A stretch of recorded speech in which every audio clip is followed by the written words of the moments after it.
আসসালামু আলাইকুম।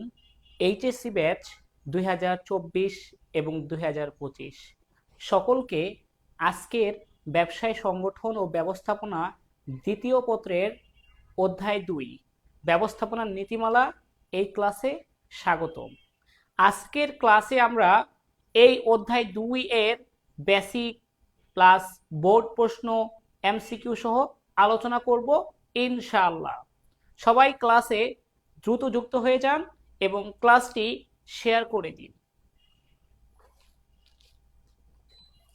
সবাই ফ্রেন্ডদের মেনশন করে দিন।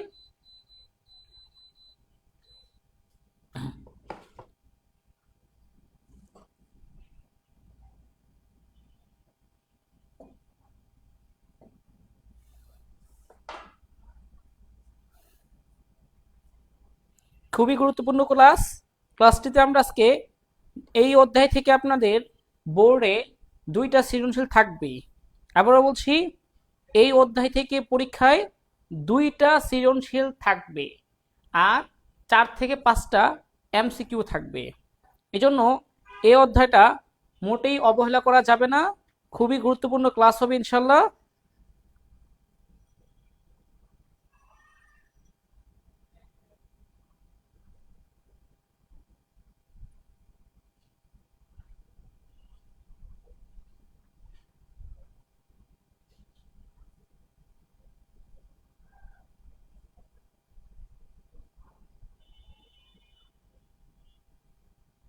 ওকে, কয়েক জায়গায় শেয়ার করে দিচ্ছি যেন আপনাদের ফ্রেন্ডরাও ক্লাসটি করতে পারে। সবাই একটু ক্লাসটি শেয়ার করে দিবেন আর শেয়ার লিখে একবার কমেন্টে ডান লিখে দিন।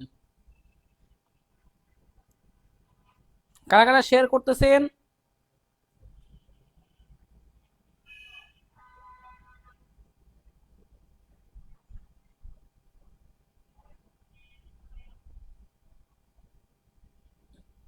ওকে, আমরা আর 1 মিনিট সময় নিচ্ছি। সবাই আসুক আর 1 মিনিটের মধ্যে আমাদের ক্লাস শুরু করে দিবেন ইনশাল্লাহ।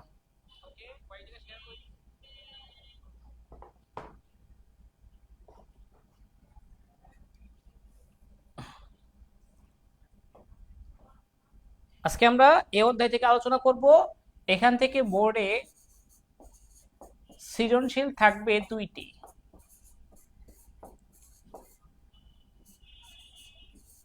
এমসিকিউ থাকবে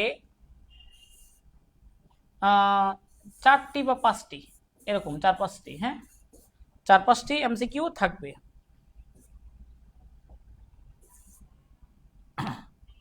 ব্যবস্থাপনার নীতি যে 14টা নীতি আছে, সেই 14টা নীতি সম্পর্কে আমরা আগে আলোচনা করব, তারপরে এটার এমসিকিউ এবং সিকিউ দেখাবো ইনশাল্লাহ।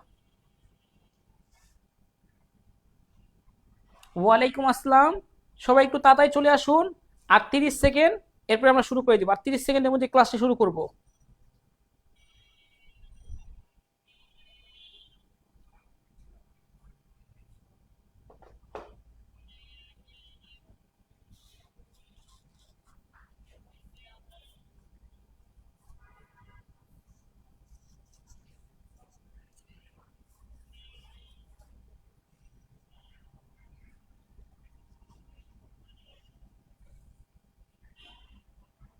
ওকে,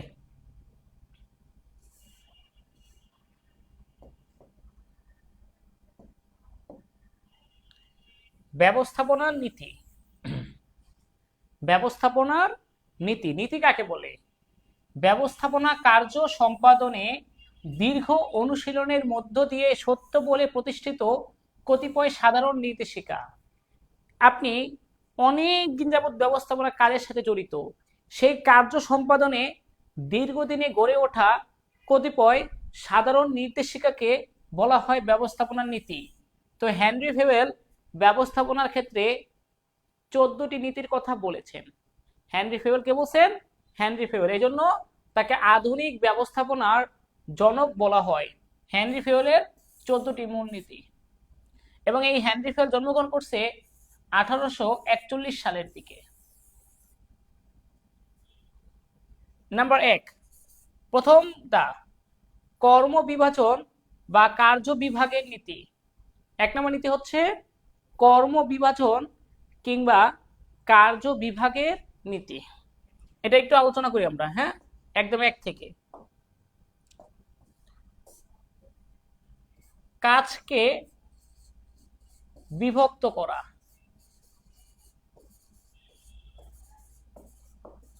কাজকে বিভক্ত করা, কর্মবিভাজন নীতি হচ্ছে কি, কাজটাকে বিভক্ত করা এবং বিভক্ত করার পরে দায়িত্ব কর্তব্য সুস্পষ্টভাবে বর্ণনা করতে হবে।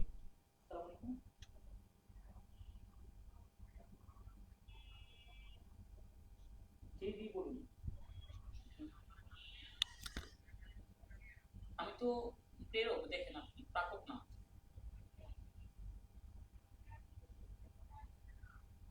হ্যাঁ হ্যাঁ, ও আচ্ছা, কোথা থেকে আসছে ঠিকানাটা দেখেন একটু। হ্যালো, সম্রাট সাধারণ। হ্যাঁ, কি এটা, এটা কি কোনো বই নাকি?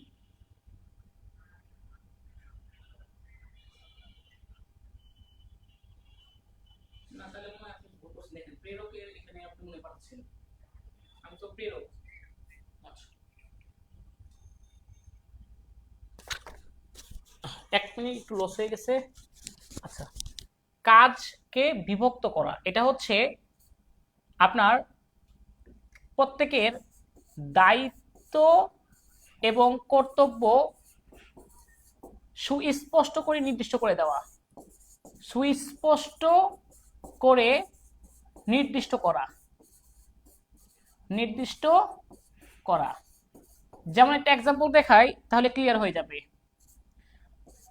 নাজমু স্যার, ওনাকে দায়িত্ব দিল অ্যাকাউন্টিং এর। সম্রাট স্যার, তাকে দায়িত্ব দেওয়া হলো ম্যানেজমেন্টের। আমির স্যার, তাকে দায়িত্ব দেওয়া হলো ইংলিশের। এই যে তাদেরকে আমরা কাজটাকে বিভিন্ন ভাগে বিভক্ত করে প্রত্যেকের দায়িত্ব এবং কর্তব্য সুস্পষ্ট করে নির্দিষ্ট করে দিলাম। এই কাজটাকেই বলা হয় কার্য বিভাজন নীতি। কাজকে ভাগ করে প্রত্যেকের দায়িত্ব কর্তব্য সুস্পষ্ট করে নির্দিষ্ট করে দেওয়া। নাজমুস স্যার অ্যাকাউন্টিং করাবে, অ্যাকাউন্টিং কোনো সমস্যা হবে নাজমুস স্যারকে জবাবদিহি করতে হবে।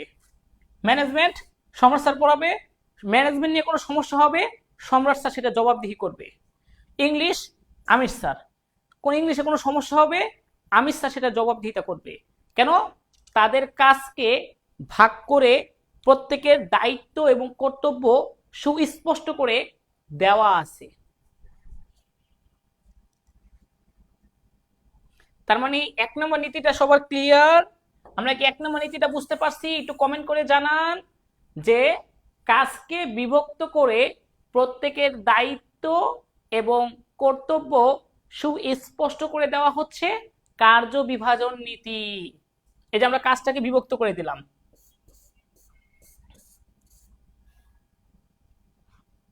ওকে, এরপরে আসি আমরা 2 নম্বর নীতি, ব্যবস্থাপনার 2 নং নীতিতে দায়িত্ব এবং কর্তব্যে সমতা স্তর।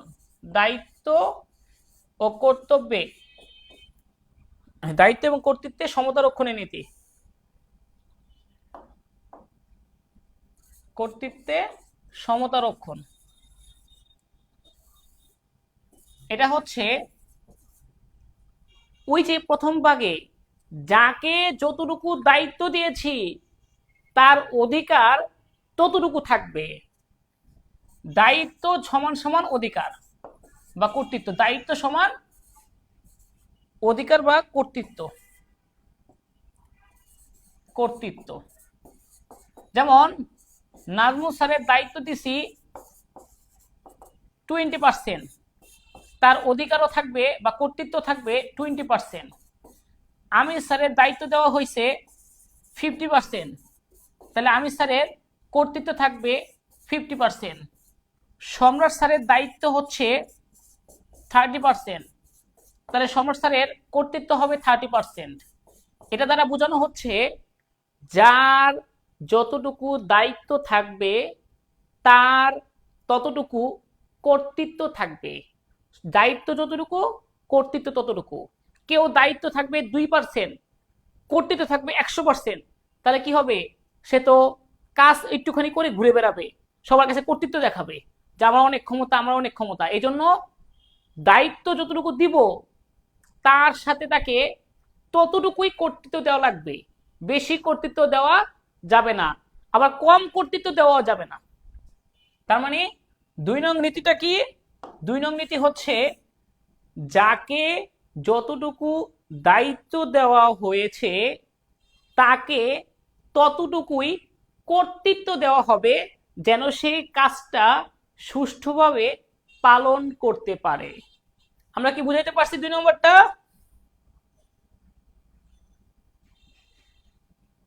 2 নম্বরটা কি বুঝতে পারছি?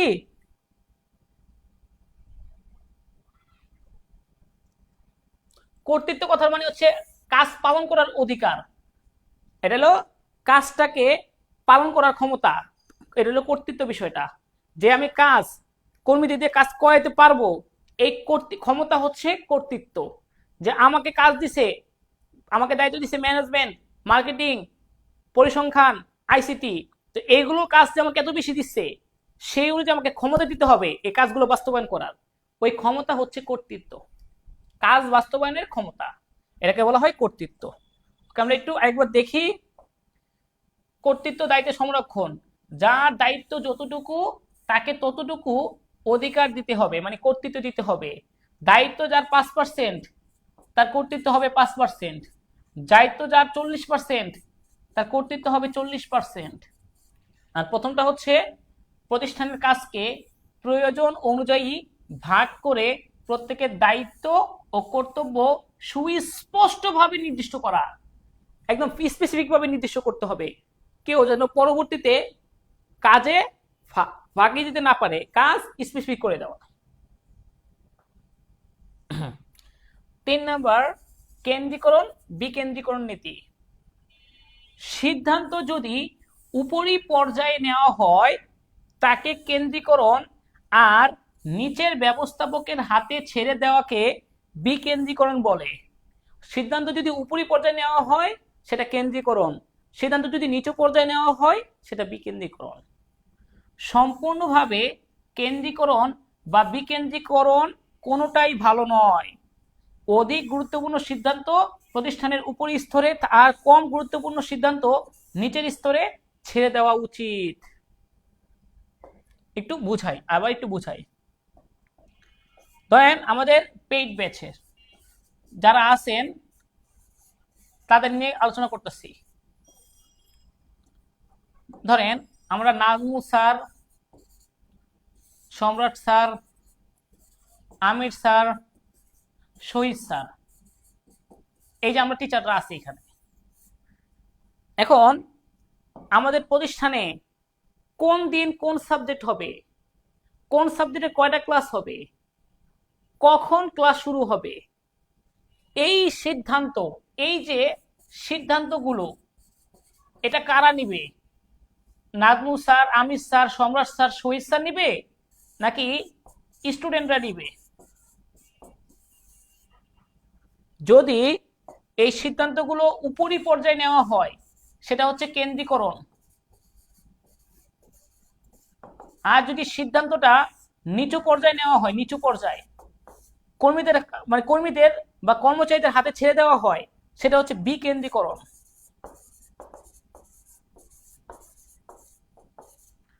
অর্থাৎ প্রতিষ্ঠানের সিদ্ধান্ত যদি উপরি পর্যায়ের ব্যক্তিরা নেন সেটা হবে কেন্দ্রীকরণ, আর প্রতিষ্ঠানের সিদ্ধান্ত যদি নিচু পর্যায়ে ছেড়ে দেওয়া হয় সেটা হবে বিকেন্দ্রীকরণ। প্রতিষ্ঠানের জন্য কেন্দ্রীকরণ করাও ভালো নয়, আবার পুরোপুরি বিকেন্দ্রীকরণ করাও ভালো নয়। নিয়ম হচ্ছে, প্রতিষ্ঠানের নিয়মটা দেখেন, নিয়ম হচ্ছে অধিক গুরুত্বপূর্ণ সিদ্ধান্ত যেগুলো আছে, অধিক গুরুত্বপূর্ণ সিদ্ধান্ত, এই সিদ্ধান্তগুলো নেবে উপরি পর্যায়ের লোকেরা, যারা প্রতিষ্ঠানের প্রশাসনের দায়িত্বে আছে, উচ্চ পর্যায়ের স্তরে আছে, তারা হচ্ছে প্রতিষ্ঠানের সিদ্ধান্ত নিবে গুরুত্বপূর্ণগুলো। আর যেগুলো কম গুরুত্বপূর্ণ, কম গুরুত্বপূর্ণ সিদ্ধান্ত সেটা নেবে নিচু পর্যায়ের লোকেরা বা শ্রমিকরা, তাতে শ্রমিকরাও খুশি, প্রতিষ্ঠানের উপরি পর্যায়ের লোকেরাও খুশি। কারণ নিচু পর্যায়ের হাতে যদি গুরুত্বপূর্ণ কাজ দিয়ে দেন, তারা ভুল করলে তো প্রতিষ্ঠানে লস হয়ে যাবে। এজন্য কেন্দ্রীকরণ আর বিকেন্দ্রীকরণ নীতি হচ্ছে সিদ্ধান্ত নেওয়ার ক্ষমতা উপরি পর্যায়ে থাকলে কেন্দ্রীকরণ, সিদ্ধান্ত নেওয়ার ক্ষমতা নিচু পর্যায়ে থাকলে বিকেন্দ্রীকরণ। আর পুরোপুরিভাবে কেন্দ্রীকরণ করাও ভালো নয়, পুরোপুরিভাবে বিকেন্দ্রীকরণ করাও ভালো নয়। অধিক গুরুত্বপূর্ণ সিদ্ধান্ত কেন্দ্রীকরণ হবে, আর কম গুরুত্বপূর্ণ সিদ্ধান্ত বিকেন্দ্রীকরণ হবে। এটা হচ্ছে সবচেয়ে ভালো হবে তখন। এটা কি বুঝাইতে পারছি? 3 নম্বরটা ক্লিয়ার?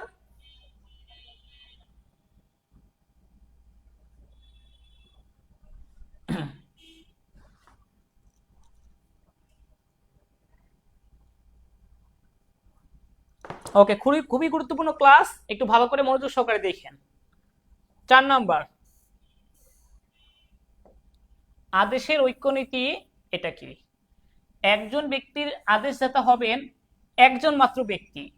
কোনোভাবেই একজন ব্যক্তিকে একাধিক ব্যক্তি আদেশ দিবেন না, তা না হলে তখন দ্বৈত অধীনতার সৃষ্টি হবে। এটা হচ্ছে আদেশের ঐক্যনীতি। অর্থাৎ একজন ব্যক্তিকে একই সাথে একাধিক ব্যক্তি আদেশ দিবেন না। ধরেন একটা এক্সাম্পল দেখাই, তাহলে বুঝতে সুবিধা হবে। ধরেন শহীদ স্যার, শহীদ স্যারকে আপনার আমির স্যার বলতেছে, স্যার এবার বিয়ে করে ফেলেন, এই সামনে এই বর্ষাকালে বিয়ে করে ফেলেন। এদিকে নাজমু স্যার বলতেছে, যেহেতু নাজমু স্যারের বন্ধু, নাজমু স্যার বলতেছে তুই ভুলেও বিয়ে করিস না, তাহলে তুই জীবনে তোর জীবনের যত স্বাধীনতা আছে থাকবে না। অন্যদিকে আবার আমি এবার শহীদ স্যারকে বলতেছি, স্যার বিয়ে করেন, তবে আরো 2-3 বছর পরে করেন। এখন শহীদ স্যার কি করবে? একজন বলতেছে বিয়ে করতে, একজন বলতেছে জীবনেও করিস না, একজন বলতেছে 2-3 বছর পরে করতে। শহীদ স্যার কি হবে? একই সাথে 3 জন থেকে 3 রকম আদেশ পাইতেছে, তখনই আপনার কি হবে? দ্বৈত অধীনতার সৃষ্টি হবে, দ্বৈত অধীনতার সৃষ্টি হবে। এই সমস্যা সমাধানে কাজ হচ্ছে একজন ব্যক্তিকে একজনের অধীনে রাখা। একজন ব্যক্তির অধীনে একজন ব্যক্তি থাকবেন, কোনোভাবেই একজন ব্যক্তিকে একাধিক ব্যক্তি আদেশ দিবেন না। তার মানে আমরা বলতে পারি এই আদেশের ঐক্যনীতি হচ্ছে একজন ব্যক্তির আদেশদাতা একজন মাত্র ব্যক্তি থাকবেন। যেমন আমির স্যার আদেশ দিবে কাকে? মিহিরকে, সাপোজ। নাজমুল স্যার আদেশ দিবে কাকে? শহীদকে। সম্রাট স্যার আদেশ দিবে কাকে? মারুফকে। এই যে একজন ব্যক্তি একজনকে আদেশ দিবেন, একজন ব্যক্তি একজনকে আদেশ দিবেন, একজন ব্যক্তি একজনকে আদেশ দিবেন, এটাই হচ্ছে আদেশের ঐক্যনীতি।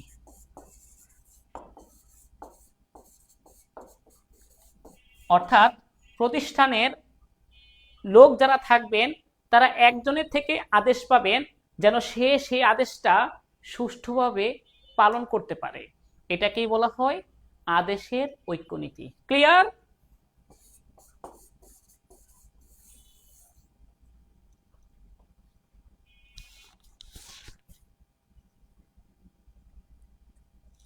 আচ্ছা, তারপরে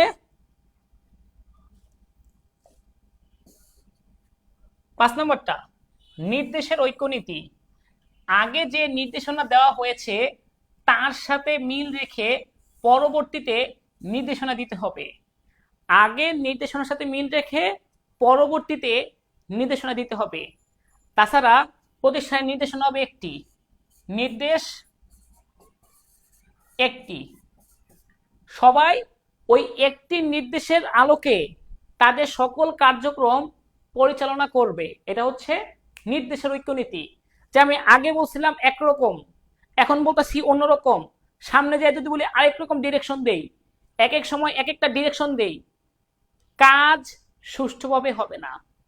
এজন্য নির্দেশের ঐক্যনীতি হচ্ছে আপনার পূর্বে যেমন নির্দেশনা দেওয়া ছিল তার সাথে মিল রাখবেন, সামঞ্জস্যতা রেখে পরবর্তীতে নির্দেশনা দিবেন যেন প্রতিষ্ঠানের সবাই কাজ সুষ্ঠুভাবে সম্পাদন করতে পারে।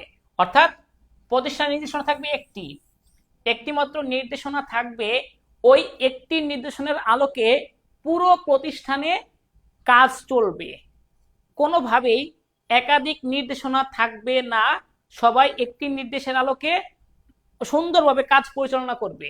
মানে নির্দেশ হচ্ছে একটা সমন্বিত থাকবে পুরো নির্দেশনা। সাধারণ স্বার্থে নিজস্ব স্বার্থ ত্যাগের নীতি। অনেক সময় প্রতিষ্ঠানের প্রয়োজনে আপনার নিজের ব্যক্তিগত স্বার্থটাকে ত্যাগ করতে হবে, প্রতিষ্ঠানটাকে বড় করে দেখতে হবে।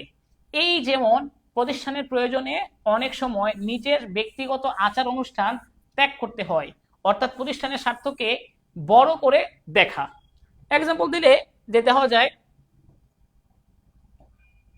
ধরেন শহীদ স্যারকে দিয়েই দিই। তো শহীদ স্যার এখন আপনাদের এনসিসি পক্ষ থেকে বলা হচ্ছে, আপনাকে শহীদ স্যারকে বলা হচ্ছে, স্যার সামনে স্টুডেন্টদের পরীক্ষা, আপনি একটা না 7 দিন ওদেরকে ফিনান্স পড়ান এবং তাদেরকে একটু এক্সট্রা ভাবে ফিনান্স ক্লাসটা দেখিয়ে দিয়েন, আর আপনি রাত দিন পরিশ্রম করে একটু কাজ করেন। শহীদ স্যার আবার চিন্তা করছিল একটু ঘুরতে যাবে। কোথায় যাবে? কক্সবাজার। এখন চিন্তা করতেছে যে কক্সবাজার যাবো ঘুরতে, এখন কি করবে, ঘুরতে যাবে নাকি ক্লাস নেবে, বা জরুরি একটা মিটিং আছে, 7 দিন পরে একটা জরুরি মিটিং হবে।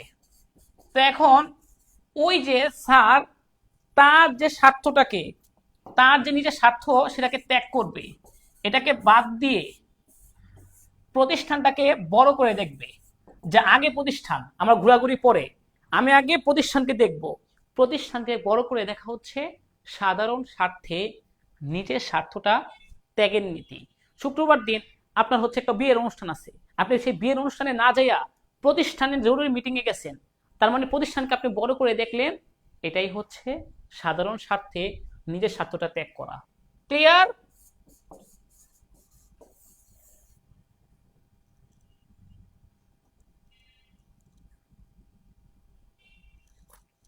এটা বুঝতে পারছেন কি? এটা নিয়ে অনেকে সমস্যার মধ্যে ভুগে, যে স্যার এটা কোনোভাবেই বুঝি না, এটা আমি কোনোভাবেই বুঝি না, এটা বুঝতে পারি না। প্রতিষ্ঠানের উপর থেকে নিচ পর্যন্ত প্রতিটি ব্যক্তি, বিভাগ ও উপবিভাগকে একে অন্যের সাথে যুক্ত করে দেওয়া, যাতে কে কার ঊর্ধ্বতন কে কার অধস্তন তা বুঝতে পারে। প্রতিষ্ঠানের উপরের স্তর থেকে একবার নিচের স্তর পর্যন্ত সবাইকে একটা শেকলের আওতায় নিয়ে আসা, যেন সে বুঝতে পারে আমার বসকে, আমার অধস্তনকে। একটু চিত্রের মাধ্যমে দেখাইলে আপনাদের সুবিধা হবে।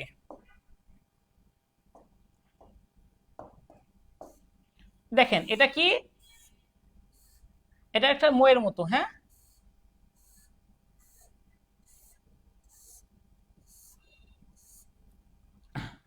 ওকে।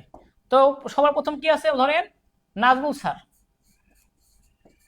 তারপরে আমির স্যার, তারপরে রিয়াদ স্যার, তারপরে সম্রাট স্যার, তারপরে শহীদ স্যার, তারপরে মারুফ স্যার, তারপরে স্টুডেন্টরা। তো এইখানে সম্রাট স্যার, সে কিন্তু বুঝতে পারবে সম্রাট স্যারের উপরে আছে রিয়াদ স্যার, তার মানে সম্রাট স্যারের বসকে রিয়াদ স্যার। আবার সম্রাট স্যারের নিচে আছে শহীদ স্যার, সম্রাট স্যারের অধস্তনকে শহীদ স্যার। অর্থাৎ সম্রাট স্যার রিয়াদ স্যারের কাছে জবাবদিহিতা করবেন। আবার সম্রাট স্যার শহীদ স্যারের কি করবেন, কাজ তত্ত্বাবধান করবেন। অর্থাৎ সম্রাট স্যার এর ঊর্ধ্বতন কর্মকর্তা রিয়াদ স্যার, সম্রাট স্যারের অধস্তন কর্মকর্তা শহীদ স্যার। এই চিত্রের মাধ্যমে আমরা সুন্দরভাবে দেখতে পাচ্ছি। অর্থাৎ প্রতিষ্ঠানের সবাইকে একটা ময়ের মতো করে একে অন্যের সাথে যুক্ত করে দিবেন, একদম উপরি পর্যায় থেকে একেবারে নিচু পর্যায় পর্যন্ত, যেন এসে বুঝতে পারে তার বসকে, সেও বুঝতে পারে তার বসকে, সেও বুঝতে পারে তার বসকে, সেও বুঝতে পারে তার বসকে, তাতে প্রতিষ্ঠানের কাজ সুষ্ঠুভাবে সুন্দরভাবে সম্পাদন করা যাবে। এখন আমি যদি নাই জানি আমার ঊর্ধ্বতন কর্মকর্তাকে, আমি যদি নাই জানি আমার অধস্তন কর্মকর্তাকে, তাতে আমি কাজ তো তার কাছে জবাবদিহি করতে পারবো না, বা কারো কাজ আমি তত্ত্বাবধান করতে পারবো না। এই জন্য প্রতিষ্ঠানের উপর পর্যায় থেকে একেবারে নিচু পর্যায় পর্যন্ত প্রত্যেক ব্যক্তিকে একে অন্যের সাথে যুক্ত করে দেওয়া হচ্ছে এই জোড়াময় শেকলের নীতি। এখানে কর্তৃত্ব প্রবাহ নেমে আসে। কি আসে? কর্তৃত্ব প্রবাহ। দেখেন, এর উপর কর্তৃত্ব দেখাবে এ, এর উপর কর্তৃত্ব দেখাবে এ, এর উপর কর্তৃত্ব দেখাবে এ, এর উপর কর্তৃত্ব দেখাবে এ, এর উপর কর্তৃত্ব দেখাবে এ, এর কর্তৃত্ব দেখাবে এ। এই কর্তৃত্ব প্রবাহটা উপর থেকে নিচু পর্যায়ে নেমে আসে।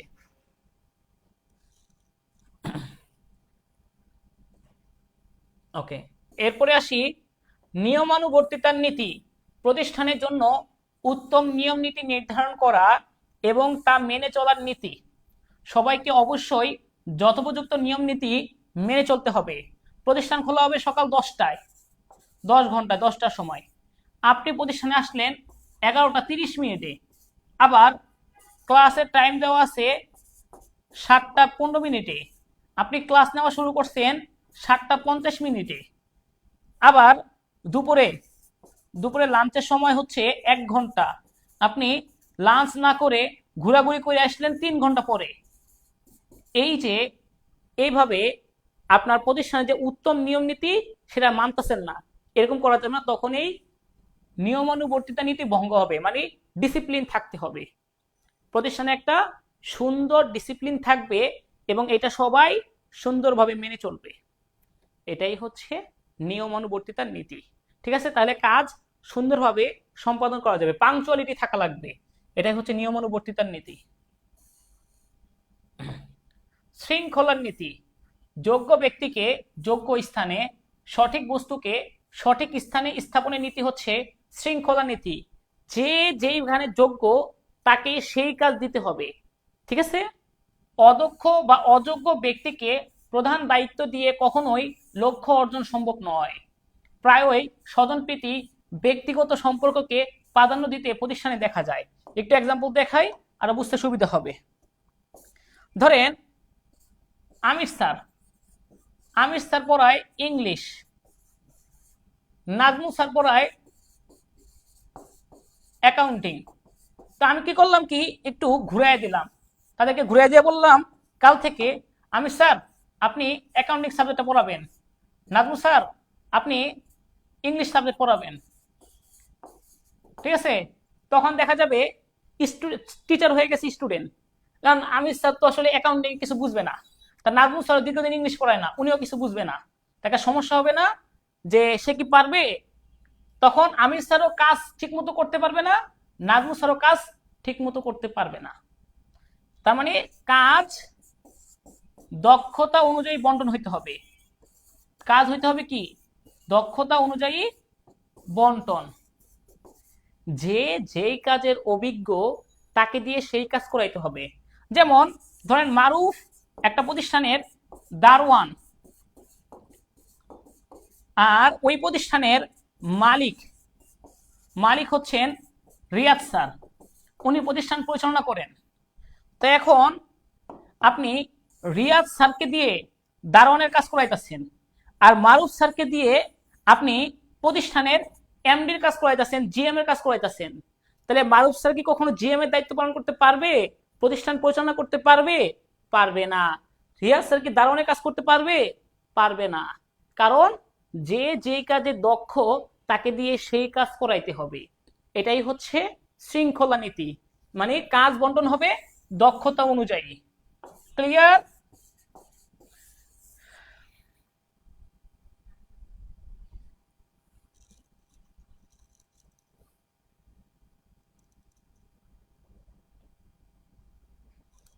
এটা কি আমরা বুঝাইতে পারছি যে শৃঙ্খলা নীতি কি জিনিস? যোগ্য ব্যক্তিকে যোগ্য স্থানে রাখা, সঠিক বস্তু সঠিক স্থানে রাখা। যেখানে মেশিন লাগবে 2টা, এখানে একটা মেশিন বসাবেন না, বা যেই মেশিন যেখানে লাগবে সেই মেশিন সেখানে রাখবেন, যেন সেখান থেকে সর্বোচ্চ আউটপুট পাওয়া যায়।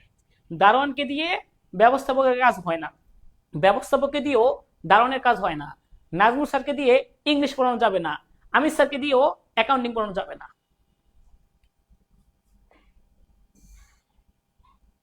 এখানে বলে হয়েছে এটা পারিশ্রমিকের হবে। হ্যাঁ, পারিশ্রমিকের নীতি। পারিশ্রমিকের নীতি প্রতিষ্ঠানে প্রতিটা কর্মীর কাজের প্রকৃতি, মেধা, যোগ্যতা ইত্যাদি বিবেচনা করে মজুরি বা বেতন দিতে হবে। প্রতিষ্ঠানে কাজের প্রকৃতি, তার মেধা, তার যোগ্যতা ইত্যাদি বিবেচনা করে মজুরি বা বেতন দিতে হবে। এটা একটু বুঝাচ্ছি। ধরেন নাজমুল স্যার, উনি খুব ফেমাস টিচার, উনি একটা অ্যাকাউন্টিং ক্লাস নেয়, ওনার একটা অ্যাকাউন্টিং ক্লাসের পারিশ্রমিক হচ্ছে 5,000 টাকা। অন্যদিকে রিয়াদ স্যার, রিয়াদ স্যার একটা অ্যাকাউন্টিং ক্লাস নেয়, তার পেমেন্ট হচ্ছে ক্লাস প্রতি 3,000 টাকা। এটা কিন্তু বাস্তবে না, আমি এটা উদাহরণ দিয়ে বুঝাচ্ছি। আবার আমিও মাঝে মধ্যে অ্যাকাউন্টিং ক্লাস নেই, তবে ভালো পারি না, আমার অ্যাকাউন্টিং এর পেমেন্ট হচ্ছে 1,000 টাকা। দেখেন একই ক্লাস নাজমুল স্যার নেয় 5,000 টাকা করে, রিয়াজ স্যার নেয় 3,000 টাকা করে, আমি নেই 1,000 টাকা করে। কারণ কি? কারণ নাজমুল স্যার খুব যোগ্য, খুবই দক্ষ এবং খুব অভিজ্ঞ একজন লোক। তার একটা ক্লাসের পেমেন্ট দিতে হবে তার যোগ্যতা, তার মেধা, তার দক্ষতা, কাজের ধরন বিবেচনা করে। অথবা আরেকটা এক্সাম্পল দেখেন যে আপনার নাজমুল স্যার একটা প্রতিষ্ঠানের সিইও, উনি নিউ কমার্স কোচিং সেন্টারের মালিক, উনি প্রতিদিন কাজ করে 3 ঘন্টা। অন্যদিকে মারুফ স্যার সেই প্রতিষ্ঠানের একজন দারোয়ান, তো মারুফ স্যার উনি মাসে পায় 12,000 টাকা। শহীদ স্যার সেই কোচিং সেন্টারের একজন টিচার, তিনি মাসে বেতন পান 20,000 টাকা। আর নাজমুল স্যার 3 ঘন্টা কাজ করে 3 লক্ষ টাকা বেতন পান, প্রতিদিন 3 ঘন্টা কাজ করে। এখন মারুফ স্যার কি আইসা বলবে আমি 12,000 টাকা মানি না, আপনি মাত্র 3 ঘন্টা কাজ করে 3 লাখ টাকা নিয়ে যান, আমি 12 ঘন্টা ডিউটি করে মাত্র 12,000 টাকা পাই, আমি এটা মানবো না? এটা কি বলা যাবে? যাবে না। কেন যাবে না? কারণ তার কাজ হচ্ছে শারীরিক কাজ, কাজের ধরন একদম নিম্নমানের, তার কাজ হচ্ছে মানসিক কাজ, এবং তার যোগ্যতা বেশি, তার যোগ্যতা, মেধা, অভিজ্ঞতা বেশি। তার যোগ্যতা, মেধা বলতে তেমন কিছু না, দারোয়ানের কাজ করে, এটা আবার কিসের কাজ? তো এইটার জন্য 12,000 টাকায় অনেক। শহীদ স্যার এখানে ক্লাস প্রতি পেমেন্ট নিয়ে যান 20,000 টাকার মতো পান চুক্তির ভিত্তিতে। তো শহীদ স্যার, দারোয়ান বা দারোয়ান মারুফ কিংবা নাজমুল, তাদের বেতন কখনো একরকম হবে না। কাজের ধরন, মেধা, যোগ্যতা এইসব বিবেচনা করে তাকে আপনার কি করতে হবে? বেতন নির্ধারণ করতে হবে, না হলে কাজ করবে না, সে চলে যাবে প্রতিষ্ঠান ছেড়ে।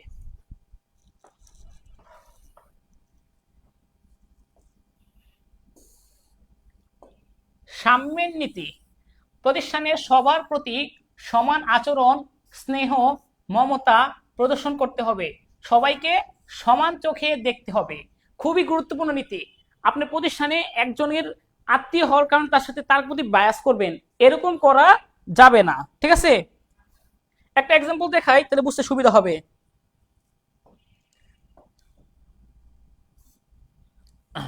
যেমন রোহান আর আসমা, আমাদের পেট বিটের স্টুডেন্ট, তাদের মধ্যে কোনো কারণে একটা কি হয়েছে, ঝগড়া হয়েছে বা বড় ধরনের একটা সমস্যা হয়েছে।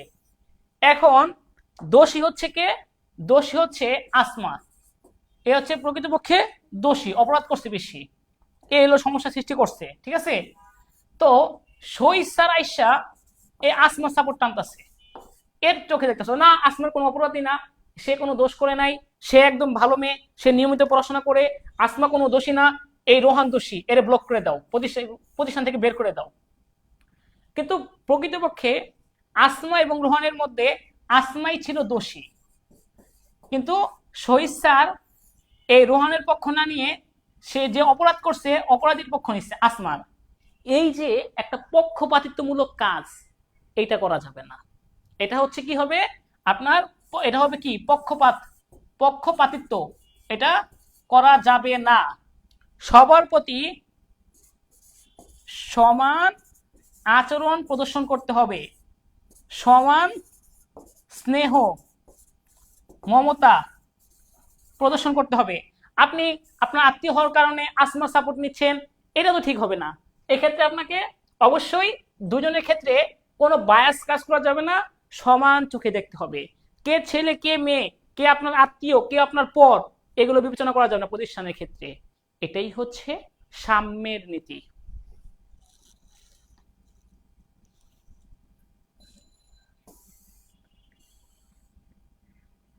ওকে, উদ্যোগের নীতি। প্রতিষ্ঠানের যেই ব্যক্তি যেখানে থাকুক না কেন, তার নিজ নিজ অবস্থান থেকে তাকে নতুন নতুন ধারণা, নতুন নতুন আইডিয়া, নতুন নতুন চিন্তা কি করতে হবে, তৈরি করার চেষ্টা করতে হবে, যেন সে সুন্দরভাবে আপনার প্রতিষ্ঠানকে এগিয়ে নিয়ে যাওয়ার চেষ্টা করে। প্রতিষ্ঠানের সকল পর্যায়ের ব্যবস্থাপকগণকে স্ব কর্মক্ষেত্রে উদ্যোগী হতে হবে, এতে কাজের মান উন্নয়ন হয় এবং নতুন নতুন সম্ভাবনা সৃষ্টি হয়। মানে সবাইকে তার নিজ নিজ জায়গা থেকে সৃজনশীল চিন্তা করতে হবে। সৃজনশীল চিন্তা, সৃজনশীল চিন্তা কি জিনিস? নতুন নতুন ধারণা, নতুন নতুন মেধা, নতুন নতুন চিন্তা বিকশিত আইডিয়া, ক্রিয়েটিভ আইডিয়া তৈরি করার চেষ্টা করতে হবে তার নিজের অবস্থান থেকে। নাজমুল স্যারকেও চেষ্টা করতে হবে, আমির স্যারকেও চেষ্টা করতে হবে, সম্রাট স্যারকেও চেষ্টা করতে হবে, শহীদ স্যারকে চেষ্টা করতে হবে। প্রত্যেকের নিজ নিজ জায়গা থেকে নতুন নতুন ধারণা উদ্ভব করতে হবে, কিভাবে প্রতিষ্ঠানকে এগিয়ে নিয়ে যায়, কিভাবে কম্পিটিটিভ মার্কেটে প্রতিষ্ঠানটাকে একটা দক্ষ অবস্থানে নিয়ে আনা যায়। এই হচ্ছে উদ্যোগের নীতি। সবাইকে নিজ নিজ অবস্থান থেকে উদ্যোগী হতে হবে। একতাই বল নীতি। সকল ব্যক্তি, বিভাগ, উপবিভাগকে ঐক্যবদ্ধ থাকতে হবে এবং পারস্পরিক সহযোগিতার কাজ পরিচালনা করতে হবে। পারস্পরিক সহযোগিতায় কাজ পরিচালনা করতে হবে, হ্যাঁ করতে হবে। যেমন দেখাচ্ছি যে সম্রাট স্যার, আমির স্যার, নাজমুল স্যার, শহীদ স্যার, মারুফ স্যার, এই যে সবাই একজন অন্যজনকে পারস্পরিক সহযোগিতার মাধ্যমে একে অন্যকে এগিয়ে নিয়ে যাবে। সবাই আমরা একসাথে একত্রে পারস্পরিক সহযোগিতার মাধ্যমে সমন্বয় সাধন করে এগিয়ে যাব। পরীক্ষায় আপনি পাস করলেন, আপনার বান্ধবী ফেল করলো, এটা কি আপনি চান? চান না। আপনিও পাস করেন, আপনার ক্লাসে সবাই পাস করুক, সবাইকে মিলে একসাথে একজোট হয়ে একত্রে সহযোগিতার মাধ্যমে পরীক্ষায় সবাই প্লাস পেয়ে চলে আসছেন। এটাই হচ্ছে কৃতিত্ব, এটাই হচ্ছে একতাই বল নীতি, যে প্রতিষ্ঠানে সবাই একসাথে একত্রে পারস্পরিক সহযোগিতার মাধ্যমে এগিয়ে যাবে, একজন অপরজনকে সাহায্য সহযোগিতা করবে। এটাই একতাই বল নীতি। আপনার একসাথে 10টা বন্ধু, 10 জনই পাস করছে, আমাদের 4-5 জন A+ পাইছে, সবাই 4 উপর পাইছে, সবাই সাকসেস। পারস্পরিক সহযোগিতার মাধ্যমে পরীক্ষা দিচ্ছে, একজন আরেকজনকে হেল্প করে সবাই মিলে পাস করে চলে আসছে। ঠিক আছে, এই হচ্ছে একতাই বল নীতি।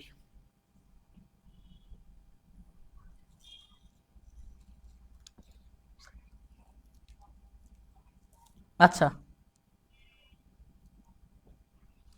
তারপরে আমরা আসি এরপরে।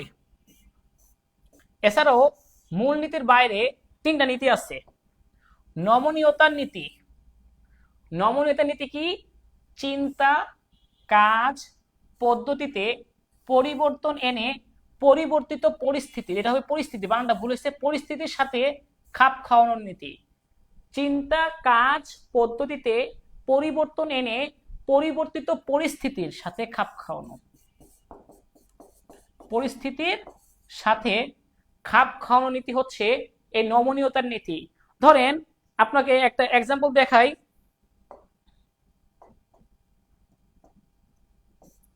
এখন বিয়ের আগে শহীদ স্যার এখন যেমন আছে, আপনার বিয়ের পর তাকে কি করতে হবে? এই নতুন পরিবেশের সাথে অ্যাডজাস্ট করতে হবে, তাকে নতুন পরিবেশের সাথে কি করতে হবে?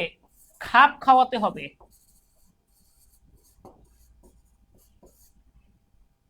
কেন? কারণ এই যে নতুন অবস্থা আসছে, নতুন পরিস্থিতি আসছে, এই নতুনত্ব বিষয়টা চলে আসছে, তখন তার পূর্বের যে তার একটা দক্ষতা অভিজ্ঞতা আছে সেইটার সাথে কিছুটা দরকার হলে পরিবর্তন আনতে হবে। পরিবর্তন এনে তাকে নতুন পরিবেশের সাথে একটা অ্যাডজাস্টমেন্ট করতে হবে, তাহলে সে প্রতিষ্ঠান নিয়ে এগিয়ে যেতে পারবে। অর্থাৎ অবস্থা এরকম হতে পারে যে করোনার কারণে ব্যবসায় পরিবর্তন হয়ে গেছে, তখন সেই পরিবর্তিত পরিস্থিতির সাথে ব্যবসা প্রতিষ্ঠানটাকে খাপ খাওয়াইতে হবে। এটাই হচ্ছে নমনীয়তার নীতি। এক কথায় পরিবর্তিত পরিস্থিতির সাথে অ্যাডজাস্ট করা হচ্ছে নমনীয়তার নীতি বা ফ্লেক্সিবিলিটি। অনেকেই আছে গ্রামে থাকার পর শহরে এসে মানিয়ে নিতে পারে, তাদের নমনীয়তা নীতি ভালো। অনেকে আছে গ্রাম থেকে আসার পর শহরে পরিবেশের সাথে মানাতে পারে না, তাদের নমনীয়তা নীতি খারাপ।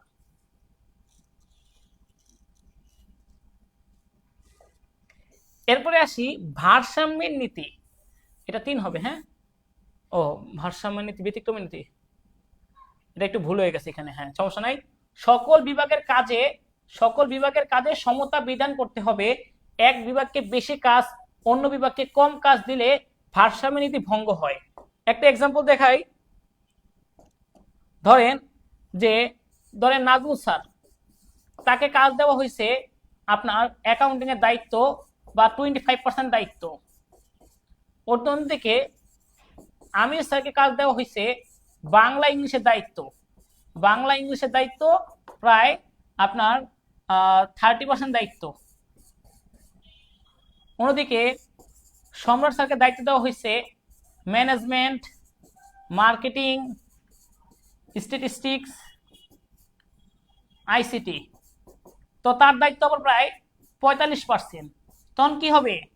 দেখা যাচ্ছে আপনার কি হচ্ছে এরকম বিষয়টা যে তার কাজ কম, সে কাজ শেষ করে ঘোরাঘুরি করতেছে, আর এদিকে সম্রাটের কাজ অনেক বেশি, সে কাজ করতে করতে ভারাক্রান্ত হয়ে যাচ্ছে। এরকম যেন না হয়, কাজে যেন ভারগ্রস্ত না হয়ে পড়ে সকল বিভাগে কাজ সমান দিতে হবে। আপনি একটা বিভাগে কাজ দিলেন বেশি, একটা বিভাগে কাজ দিলেন কম, একই সাথে দুজন স্টুডেন্ট, যেমন আরেকটা দেখাই। ধরেন আপনার আমাদের শহীদ স্যার, রোহান, নুসাইবা, আসমা, ওয়াহাব, এদেরকে পড়া দিচ্ছে। রোহানকে বলতেছে তুমি ফিনান্সের যত সাবজেক্ট আছে ফিনান্স ফার্স্ট পেপার পুরোটা পড়ে আসবা। নুসাইবাকে বলতেছে তুমি শুধু ফিনান্সের ফার্স্ট চ্যাপ্টারটা পড়ে আসবা। আসমাকে বলতেছে তুমি ব্যাংকিং এর 2টা চ্যাপ্টার পড়ে আসবা। ওহাবকে বলতেছে তুমি ফিনান্সও পড়বা, ব্যাংকিংও পুরো বই পড়ে আসবা। সে ছেলেদেরকে কাজ দিতেছে বেশি, ছেলেরা কাজে ভারগ্রস্ত হয়ে যেতেছে, আর মেয়েদের কাজ দিতেছে অল্প, যে অল্প একটু কাজ দিচ্ছে তাকে অল্প কাজ দিচ্ছে, মাত্র একটা অধ্যায় তাকে দিচ্ছে 2টা অধ্যায়। এরকম করা যাবে না। সকল বিভাগকে সমান কাজ দিতে হবে, যেন একটা বিভাগ বেশি ভারগ্রস্ত না হয়ে পড়ে আর আরেকটা বিভাগ আনন্দে ঘুরে না বেড়ায়। সব বিভাগের মধ্যে একটা ভারসাম্য বজায় রাখা হচ্ছে ভারসাম্যের নীতি। এটাই হচ্ছে ভারসাম্যের নীতি। এখানে ভারসাম্যের নীতি ভঙ্গ হয়েছে, বুঝতে পারছেন?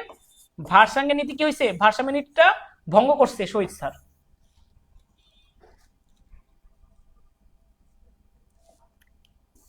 তারপরে 3 নম্বর নীতিটা এখানে দেওয়া নাই, এটা আমি একটু বুঝাই দিচ্ছি। 3 নম্বর নীতি হচ্ছে ব্যতিক্রমের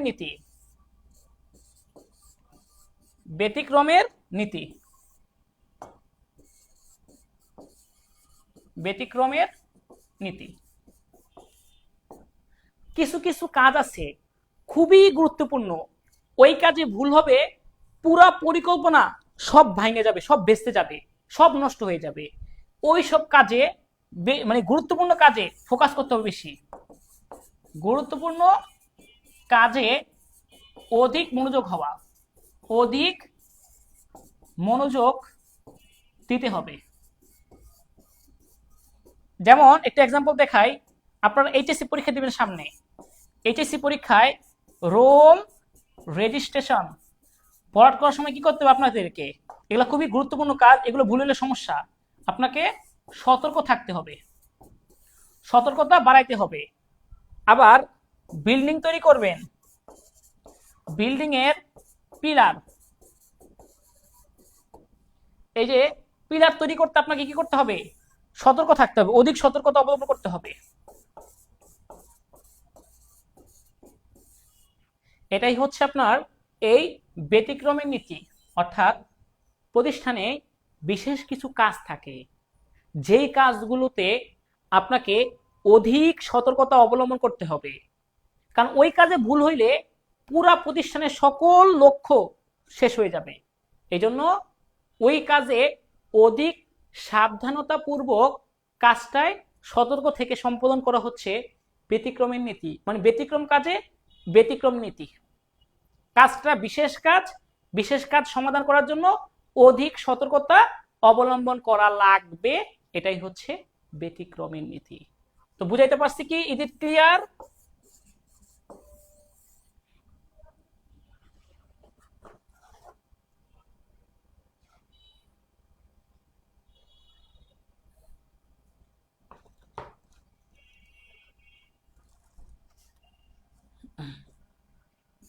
ওকে, এরপরে আমরা একটু সামারি করে দিচ্ছি, দাঁড়া একটু পড়ে নেই। হেনরি ফেভেল আধুনিক ব্যবস্থাপনার জনক, 1841 সালে জন্ম, 1925 সালে মৃত্যু।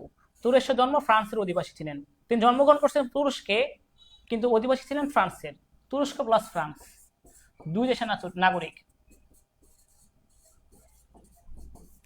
আচ্ছা, এফ.ডব্লিউ. টেইলর বৈজ্ঞানিক ব্যবস্থাপনার জনক, তিনি হচ্ছেন বৈজ্ঞানিক ব্যবস্থাপনার জনক। জন্মসাল 1856, মৃত্যু 1915। মার্কিন যুক্তরাষ্ট্রে জন্ম। তার প্রথম বই হচ্ছে shop management, the principal of scientific management, প্রধান বই। প্রথম বই শপ ম্যানেজমেন্ট, আর প্রধান বই হচ্ছে প্রিন্সিপাল অফ সায়েন্টিফিক ম্যানেজমেন্ট।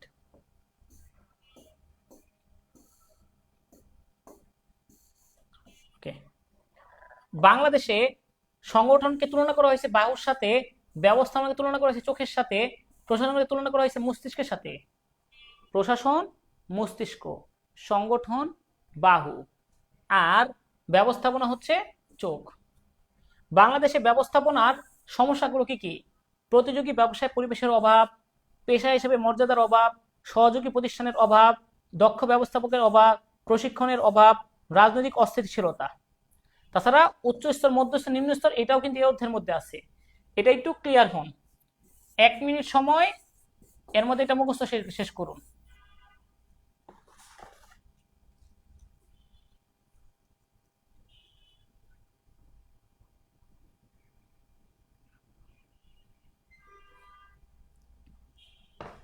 ভালো করে দেখেন, আরো একটু কাজ আছে এই অধ্যায়ে। এই অধ্যায়ে কিছু আছে আপনার গুরুত্বপূর্ণ, এই অধ্যায়ের মধ্যে ইয়েগুলো আছে, যে দক্ষতাগুলো।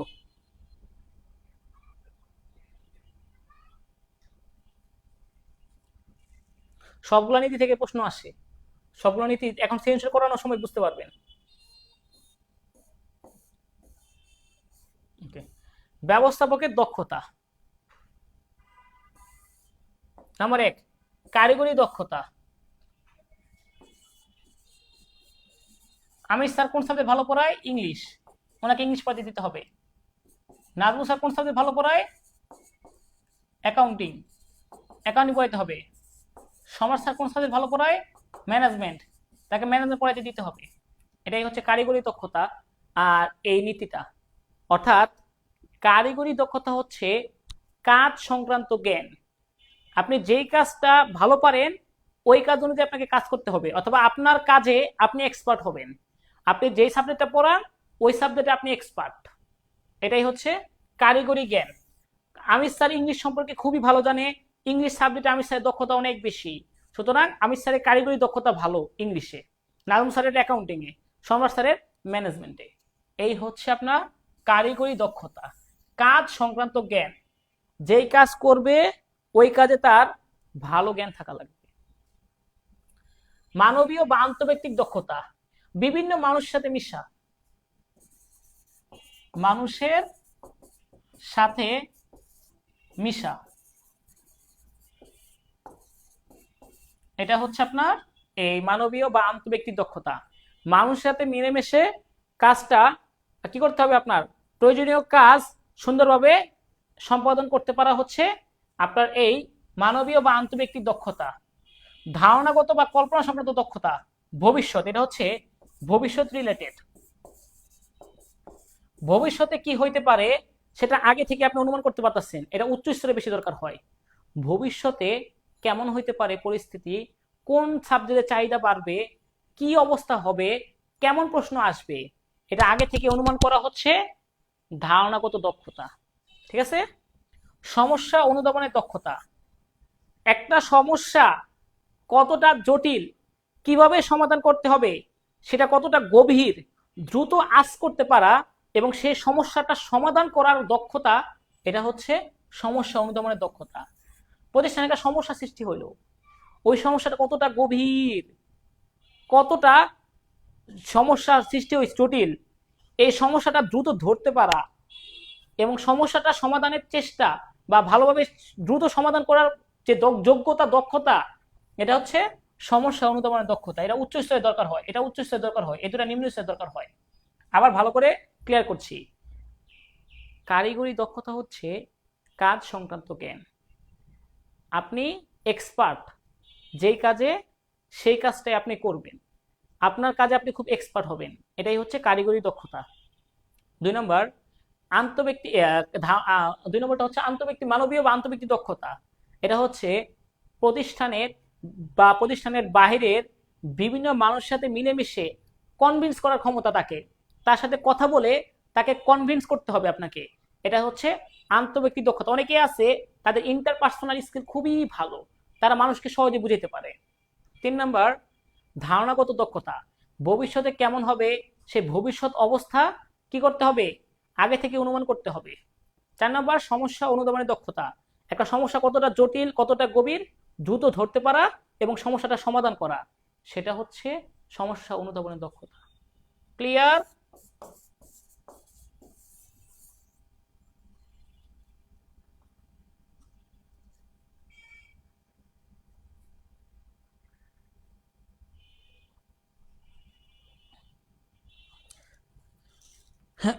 ওকে, একবার তাহলে রিভিউ করে দিচ্ছি। হ্যাঁ, যা যা পড়াইছি একটা রিভিউ করে দিই। ব্যবস্থাপনা নীতি, কার্য বিভাজন নীতি, কাজকে বিভিন্ন ভাগে ভাগ করে প্রত্যেকের দায়িত্ব কর্তব্য সুস্পষ্ট করে দেওয়া, যেন কেউ কাজে পরবর্তীতে ফাঁকি দিতে না পারে। দায়িত্ব এবং কর্তৃত্বে সমতা রক্ষণের নীতি, যার যতটুকু দায়িত্ব তাকে সেই অনুযায়ী কর্তৃত্ব দিতে হবে, দায়িত্ব কম কর্তৃত্ব কম, এই দায়িত্ব এবং কর্তৃত্বে সমতা রক্ষণের নীতি হচ্ছে 2 নম্বরটা। কেন্দ্রীকরণ বিকেন্দ্রীকরণ নীতি, কেন্দ্রীকরণ হচ্ছে সিদ্ধান্ত উপরি পর্যায়ে নিবে, বিকেন্দ্রীকরণ হচ্ছে সিদ্ধান্ত নিচু পর্যায়ে নেবে, অর্থাৎ প্রতিষ্ঠানের সিদ্ধান্ত নেওয়ার ক্ষমতা কোন পর্যায়ে থাকবে সেটা হচ্ছে কেন্দ্রীকরণ বিকেন্দ্রীকরণ নীতি। তো সিদ্ধান্তটা সব উপরি পর্যায়ে থাকাও ঠিক না, আবার সব নিচু পর্যায়ে থাকাও ঠিক না, কেন্দ্রীকরণ এবং বিকেন্দ্রীকরণ দুইটা সমন্বিত ঘটানো ভালো। আদেশের ঐক্যনীতি, একজন ব্যক্তির আদেশদাতা হবেন একজন মাত্র ব্যক্তি, একজন ব্যক্তিকে একাধিক ব্যক্তি কখনোই আদেশ দিবেন না, তাতে দ্বৈত অধীনতা হয়ে যাবে, এটাই হচ্ছে আদেশের ঐক্যনীতি, একজন ব্যক্তিকে আদেশ দিবেন। 5 নম্বর নির্দেশের ঐক্যনীতি, পূর্বের নির্দেশনার সাথে মিল রেখে পরবর্তী নির্দেশনা দিতে হবে। তারপরে 6 নম্বর সেটা হচ্ছে সাধারণ স্বার্থে নিজস্ব স্বার্থ ত্যাগের নীতি, অনেক সময় প্রতিষ্ঠানের প্রয়োজনে আপনার গুরুতর যে দাওয়াত বা কোনো একটা কাজকে ত্যাগ করতে হবে, প্রতিষ্ঠানটাকে বড় করে দেখতে হবে, এটা হচ্ছে সাধারণ স্বার্থে নিজস্ব স্বার্থ ত্যাগের নীতি।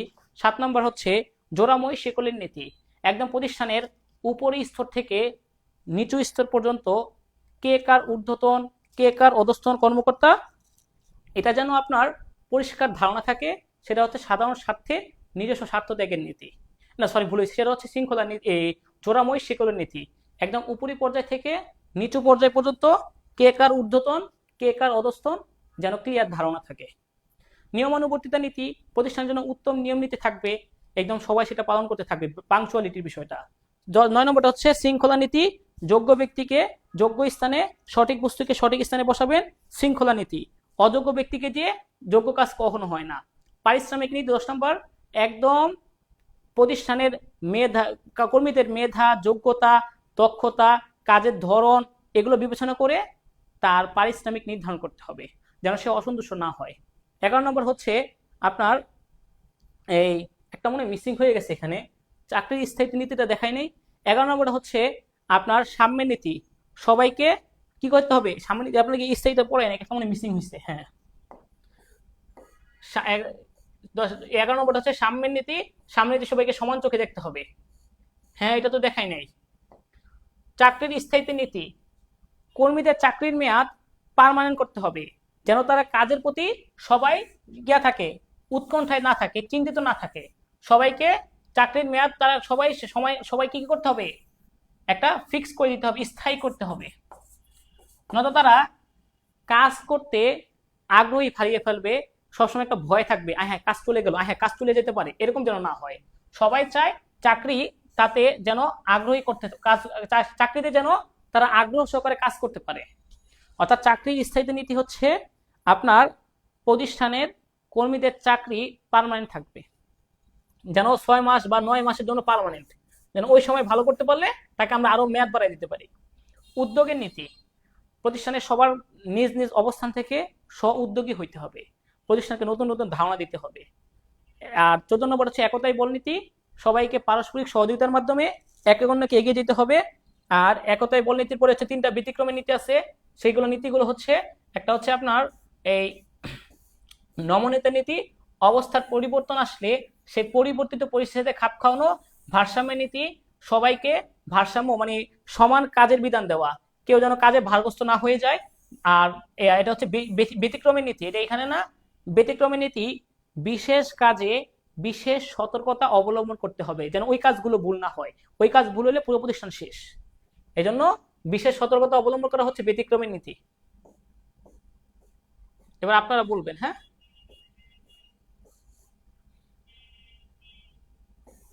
দেখা যায়।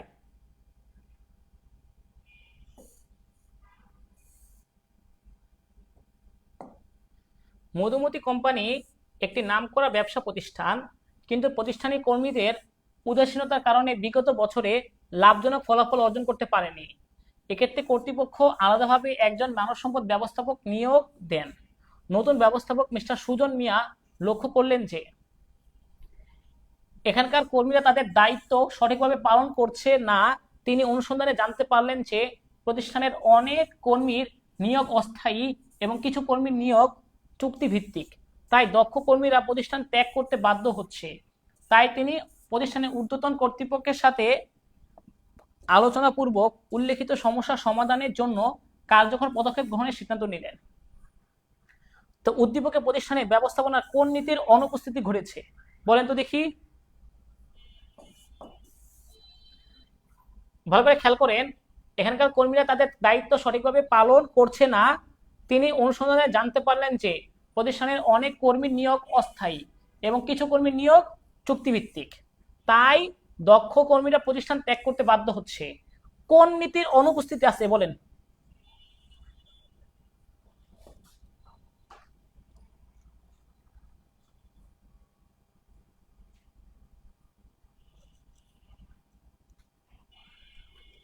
চাকরির স্থায়িত্বের নীতি, তাদের চাকরিটা স্থায়ী করে দেয় নাই, এই কারণে সমস্যা।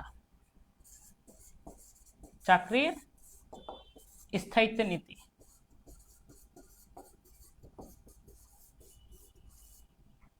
প্রতিষ্ঠানটির প্রত্যাশিত ফলাফল পাওয়ার জন্য মিস্টার সুজনের গৃহীত ব্যবস্থাপনা যৌক্তিকতা দেখাও। তিনি প্রতিষ্ঠানের ঊর্ধ্বতন কর্তৃপক্ষের সাথে আলোচনাপূর্বক উক্ত সমস্যা সমাধানের জন্য কার্যকর পদক্ষেপ গ্রহণ করছেন। হ্যাঁ, যৌক্তিক। যদি চাকরি পার্মানেন্ট হয়, প্রতিষ্ঠানের কর্মীরা সবাই সুন্দরভাবে কাজ করতে পারবে, সুষ্ঠুভাবে।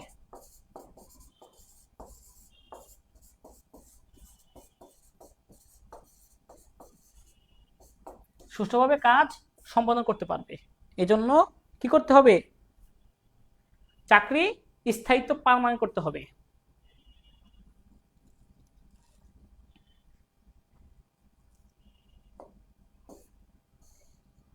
এটা বলেন তো কি হবে, কে বলতে পারবে দেখি? মিস্টার আলম একটি প্লাস্টিক পণ্য প্রস্তুতকারী প্রতিষ্ঠানের মালিক। তিনি লক্ষ্য করলেন প্লাস্টিক পণ্যের চাহিদা দিন দিন বৃদ্ধি পাচ্ছে। তিনি আগে থেকেই বুঝতে পারছেন প্লাস্টিক পণ্যের চাহিদা বৃদ্ধি পাচ্ছে। তিনি প্লাস্টিক পণ্য দ্বিগুণ উৎপাদনের জন্য প্রয়োজনীয় মূলধন বিনিয়োগ করেন। কয়েক বছরের মধ্যে তিনি প্রচুর লাভ করেন এবং প্লাস্টিক পণ্য শিল্পের কর্ণধার হয়ে ওঠেন।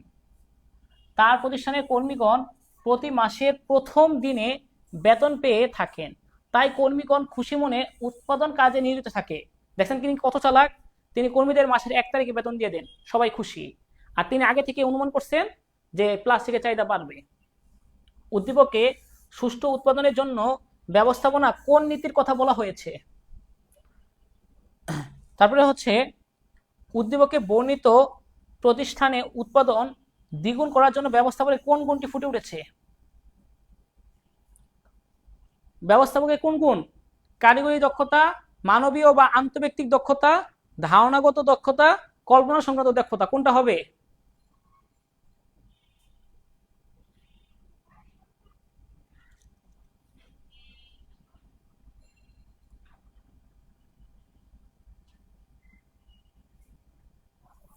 হ্যাঁ, এটা হচ্ছে প্রজ্ঞা বা দূরদর্শিতা।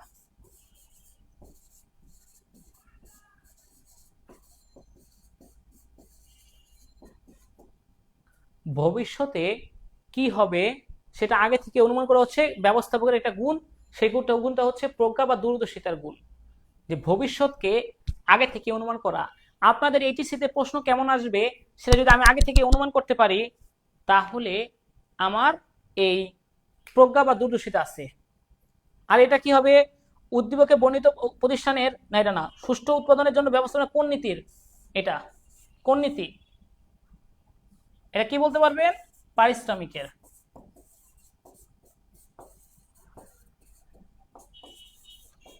তাদের 1 তারিখে পারিশ্রমিক দিয়ে দিচ্ছে, তার মানে কি শ্রমিকের ঘাম শুকানোর আগেই তাকে পারিশ্রমিক দিয়ে দিচ্ছে, এতে তারা খুশি।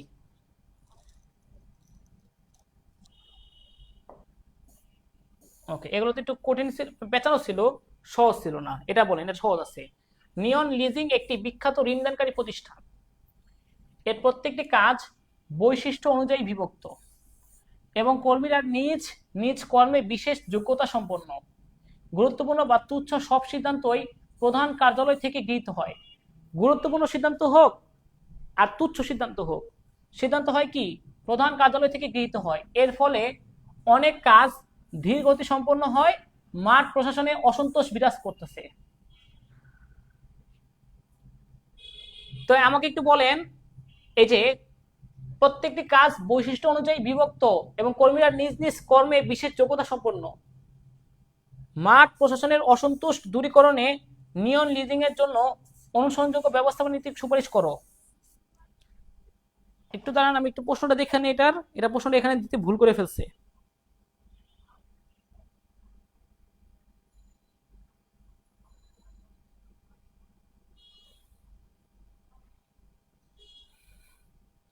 এটা আপনারা বলেন, আমি ওইটা দেখতেছি প্রশ্নটা।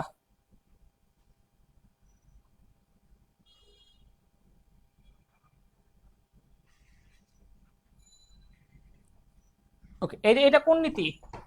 এই যে বৈশিষ্ট্য অনুযায়ী বিভক্ত করা কাজকে, এটা কোন নীতি?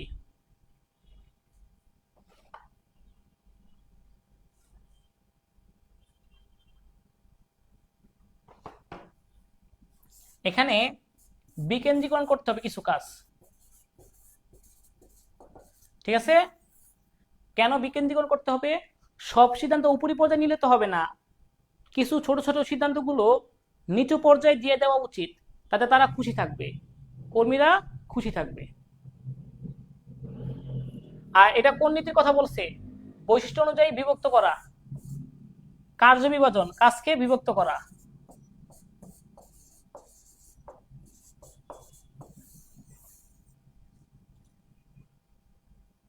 এটা হবে কার্য বিভাজন নীতি। এটা বলেন। জনাব ওয়াহিদ একটি ব্যবসা প্রতিষ্ঠানের ব্যবস্থাপনা পরিচালক। তিনি প্রতিষ্ঠানের জন্য দীর্ঘমেয়াদী পরিকল্পনা ও নীতি নির্ধারণ করেন। তাকে সকাল থেকে সন্ধ্যা পর্যন্ত প্রতিষ্ঠানের ভিতরের ও বাইরের বিভিন্ন পক্ষের সাথে কথা বলতে হয়। তিনি কর্মীদের সাথে প্রতিষ্ঠানের সমস্যা নিয়ে আলোচনা করেন এবং সমাধানের উপায় নির্দেশ করেন। জনাব ওয়াহিদ কোন স্তরের ব্যবস্থাপক বলেন তো? উচ্চ, মধ্য, নিম্ন। তিনি হচ্ছে একজন ব্যবস্থাপনা পরিচালক। তিনি তার প্রতিষ্ঠানের জন্য দীর্ঘমেয়াদী পরিকল্পনা প্রণয়ন করেন। তাহলে এটা কোন স্তরের হবে? উচ্চ, মধ্য, নিম্ন। একজন দক্ষ ব্যবস্থাপকের আন্তর্ব্যক্তিক ভূমিকা উদ্দীপকে আলোচনা করা হয়েছে। আন্তর্ব্যক্তিক দক্ষতা কি জিনিস? ভিতরের ও বাইরের বিভিন্ন পক্ষের সাথে কথা বলতে হয়, তার মানে আন্তর্ব্যক্তিক দক্ষতা দরকার। ঠিক আছে? ভিতরের ও বাইরের বিভিন্ন পক্ষের সাথে কি করতে হয়? তাকে কথা বলতে হয়, এটা আন্তর্ব্যক্তিক দক্ষতা। আর তিনি হচ্ছেন উচ্চ পর্যায়ের কর্মকর্তা। উচ্চ পর্যায়ের, তিনি উচ্চ পর্যায়ের একজন লোক।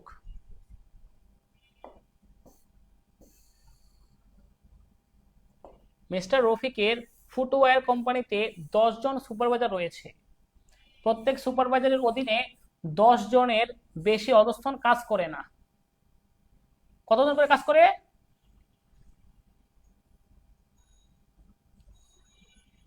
10 জন কাজ করতেছে একজনের অধীনে। আবার ধরেন নাজমুল স্যার এককভাবে 10 জন পড়াইতে পারে। আমির স্যার একসাথে 50 জন পড়াইতে পারে। রিয়াদ স্যার একসাথে 100 জন শিক্ষার্থী পড়াইতে পারে। এটাকে বলা হয়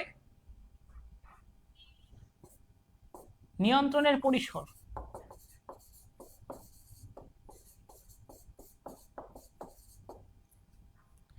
আপনার অধীনে যতজনের কাজ দিলে আপনি সবার কাজ সুষ্ঠুভাবে সম্পাদন করতে পারবেন, এটা হচ্ছে নিয়ন্ত্রণের পরিসর। ঠিক আছে? তো এইখানে দেখেন সুপারভাইজারের অধীনে 10 জনের বেশি অধস্তন কাজ করে না, তার মানে সুপারভাইজার 10 জনের কাজ সুষ্ঠুভাবে সম্পাদন করতে পারেন। এটা কোন নীতি সংগঠনের সুপারভাইজারের সমস্যা উত্তরণে করণীয় কি? কোন নীতি অনুসরণ করা হয়েছে? নীতিটা দেখেন।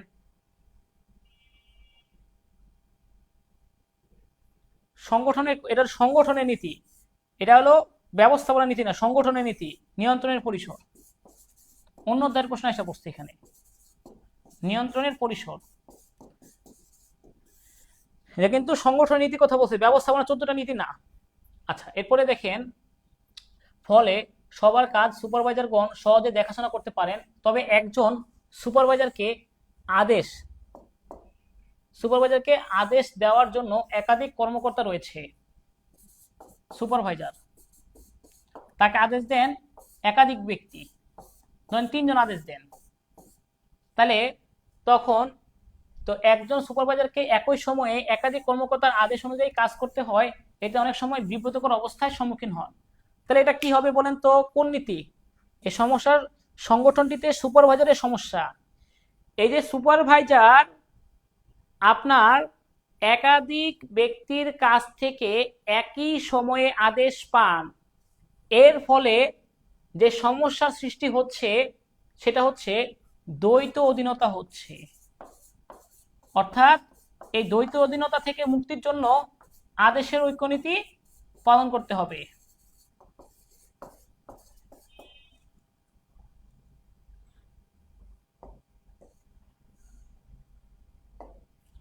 জনাব রায়হান একটি প্রতিষ্ঠানের ব্যবস্থাপক হিসেবে নতুন যোগদানের পর প্রতিষ্ঠানটির কাজগুলোকে বিভিন্ন ভাগে ভাগ করে প্রত্যেকের দায়িত্ব ও ক্ষমতা নির্দিষ্ট করে দেন। দেখেন, জনাব রায়হান একটি প্রতিষ্ঠানের ব্যবস্থাপক হিসেবে নতুন যোগদানের পর প্রত্যেক কাজগুলোকে বিভিন্ন ভাগে ভাগ করে দায়িত্ব ও ক্ষমতা নির্দিষ্ট করে দেন। এটা হলো কার্য বিভাজন।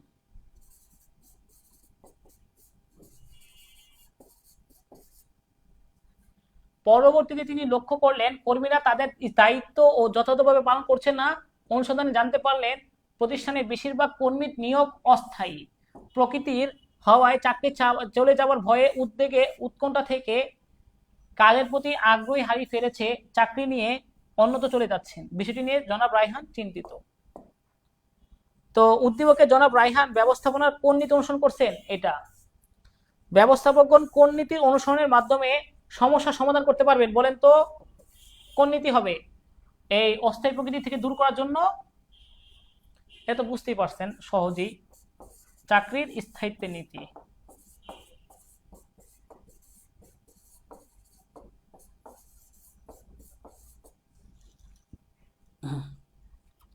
একটা হচ্ছে কার্য বিভাজন নীতি, আর একটা হচ্ছে চাকরির স্থায়িত্ব নীতি। চাকরি স্থায়ী থাকলে কি হবে? তারা কাজের প্রতি উদ্বেগ এবং উৎকণ্ঠায় থাকবে না, সুষ্ঠুভাবে সম্পাদন করতে পারবে। মিস্টার জেড একটি পোশাক প্রস্তুতকারী প্রতিষ্ঠানের বিক্রয় ব্যবস্থাপক। তিনি পরিচালনা পর্ষদ কর্তৃক গৃহীত লক্ষ্য এবং উদ্দেশ্য বাস্তবায়নে সুপারভাইজারদের পরিচালনা করেন। তিনি বিক্রয় ব্যবস্থাপক,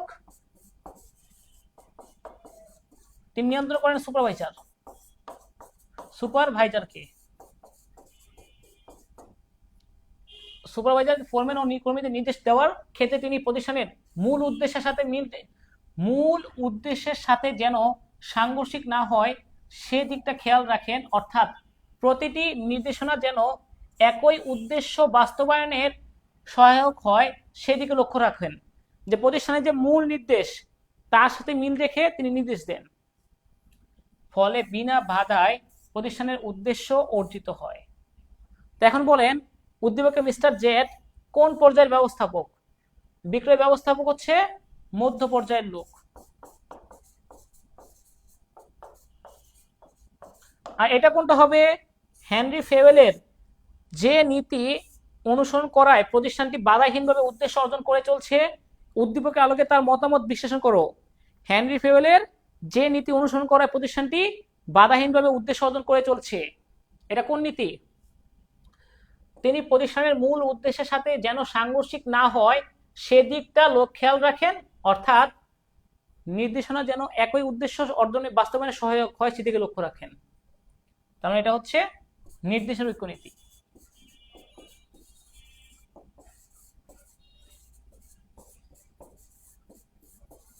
যেন একই সাথে খেয়াল রাখেন, এই জন্য।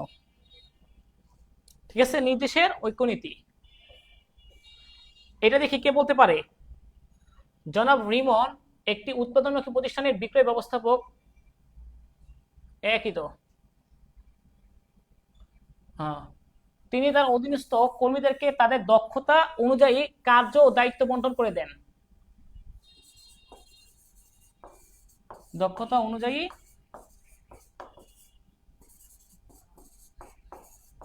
কাজ বন্টন। নিয়মিত তদারকি ও যোগাযোগের মাধ্যমে মাসের নির্দিষ্ট বিক্রয় টার্গেট অর্জন করেন। ইদানিং তিনি লক্ষ্য করলেন যে একই ধরনের যোগ্যতা সম্পন্ন ও একই সাথে যোগদান করে অন্য ব্যবস্থাপকের সম্মানী অপেক্ষা তার সম্মানী কম। এ ব্যাপারে ঊর্ধ্বতন কর্তৃপক্ষের সাথে আলোচনা করেও কোনো সমাধান হয়নি, তাই তিনি প্রতিষ্ঠান ত্যাগ করার সিদ্ধান্ত নিলেন। এ ব্যাপারে ঊর্ধ্বতন কর্তৃপক্ষের সাথে আলোচনা করেও কোনো সমাধান হয়নি, তাই তিনি প্রতিষ্ঠান ত্যাগ করার সিদ্ধান্ত নিলেন। এটা বলেন দেখি কে পারবেন?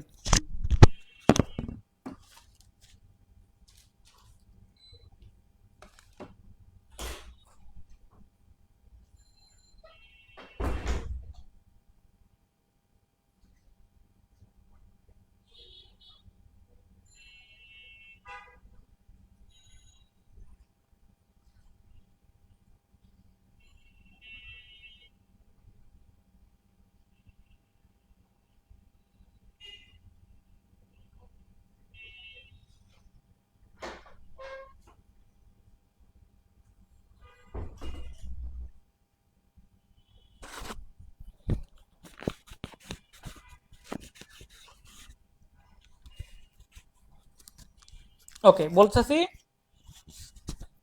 প্রথমটা।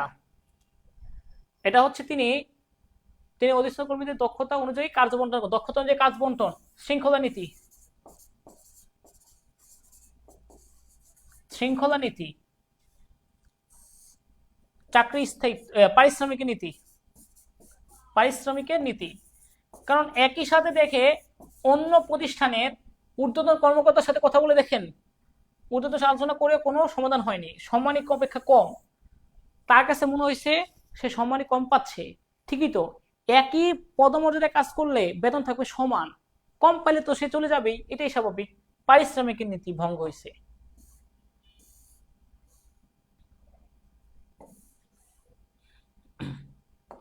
জেনিথ ফুটওয়্যার একটি বৃহৎ জুতা উৎপাদনকারী ও বিপণনকারী প্রতিষ্ঠান। প্রতিষ্ঠানটির ঊর্ধ্বতন কর্মকর্তাদের কাজের চাপ বেশি হওয়ায় গুরুত্বপূর্ণ সিদ্ধান্ত নিতে বেশি সময় লাগে।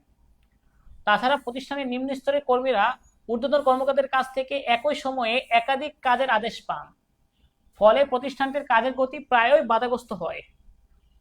জেনিথ ফুটওয়্যার দ্রুত সিদ্ধান্ত গ্রহণে ব্যবস্থাপকের কোন নীতি অনুসরণ করেন? উদ্দীপকের নিম্ন স্তরের কর্মীদের আদেশ দানে কোন নীতি লঙ্ঘন হয়েছে? দেখেন, প্রতিষ্ঠানটির ঊর্ধ্বতন কর্মকর্তাদের কাজের চাপ বেশি হওয়ায় গুরুত্বপূর্ণ সিদ্ধান্ত নিতে বেশি সময় লাগে।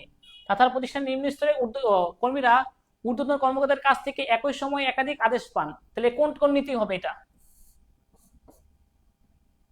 একাধিক ব্যক্তি আদেশ দেন, আর এটা তো এটা তো হচ্ছে আদেশের ঐক্য নীতি ভঙ্গ।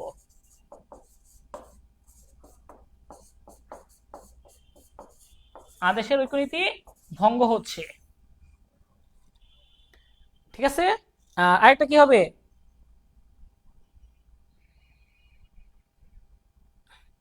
এই যে প্রতিষ্ঠানের ঊর্ধ্বতন কর্মকর্তাদের কাজের চাপ বেশি হওয়ায় গুরুত্বপূর্ণ সিদ্ধান্ত নিতে বেশি সময় লাগতেছে, তাদের উচিত বিকেন্দ্রীকরণ করে দেওয়া কিছু কাজ। বিকেন্দ্রীকরণ করা কেন? যেগুলো গুরুত্বপূর্ণ কাজ নয় এই কাজগুলো তাদের উচিত নিম্ন স্তরের কাছে ছেড়ে দেওয়া, তারা এটা সিদ্ধান্ত নিয়ে কাজ করুক, তাতে ঊর্ধ্বতনের কার্যের চাপটাও কমবে।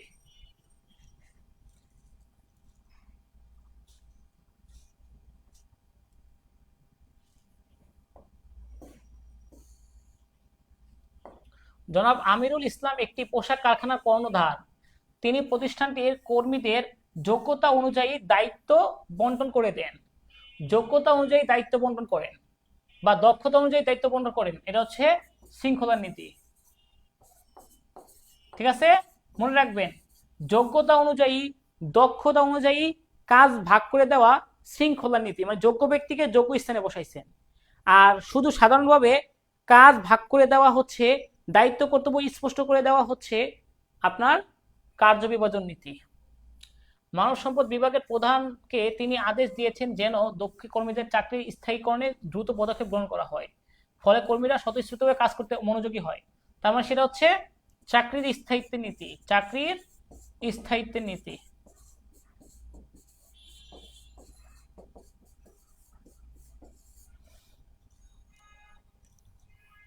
ওকে, তারপর শেষ। মানুষকে উৎসাহিত করে কাজ আদায়ের দক্ষতা একজন ব্যবস্থাপকের কি গুণ? মানুষকে উৎসাহিত করে কাজ আদায়ের দক্ষতা একজন ব্যবস্থাপকের কোন গুণ?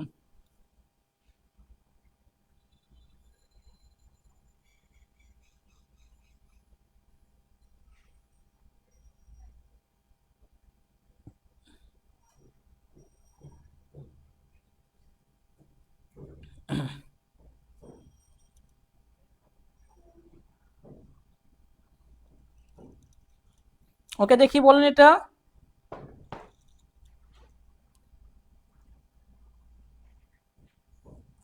মানুষকে উৎসাহিত করে কাজ আদায়ের দক্ষতা হলো একজন ব্যবস্থাপকের কারিগরি দক্ষতা, আন্তঃব্যক্তিক দক্ষতা, কল্পনা সংগত দক্ষতা, সমস্যা অনুধাবনের দক্ষতা। এটা হচ্ছে আন্তঃব্যক্তিক দক্ষতা। মানুষকে খুশি করে, কনভিন্স করে, তাকে কনভিন্স বলছেন একটু আগে, কাউকে কনভিন্স করা, মানুষের সাথে মিশে তাকে কনভিন্স করে কাজ আদায়ের দক্ষতা হচ্ছে আন্তঃব্যক্তিক দক্ষতা। এটা কি হবে? আমির কর্মীদের সকল তথ্য সংরক্ষণ করেন, কম গুরুত্বপূর্ণ কিছু সিদ্ধান্ত কর্মীদের মাধ্যমে নিয়ে থাকেন যাতে সকল বিভাগের কর্মীরা কাজে লাগাতে যায়, কম গুরুত্বপূর্ণ সিদ্ধান্ত কর্মীদের দিয়ে থাকেন। আল-আমিন হেনরি ফেউলে কোন নীতি অনুসরণ করেছেন? বিকেন্দ্রীকরণ, জোড়াময় শিকল, শৃঙ্খলা, সাম্যতা। কি হবে? আল-আমিন এখানে হেনরি ফেউলে কোন নীতি অনুসরণ করছেন? অবশ্যই বিকেন্দ্রীকরণ। কম গুরুত্বপূর্ণ সিদ্ধান্ত সমূহ নিম্ন স্তরের কাছে ছেড়ে দেওয়া হচ্ছে বিকেন্দ্রীকরণ নীতি।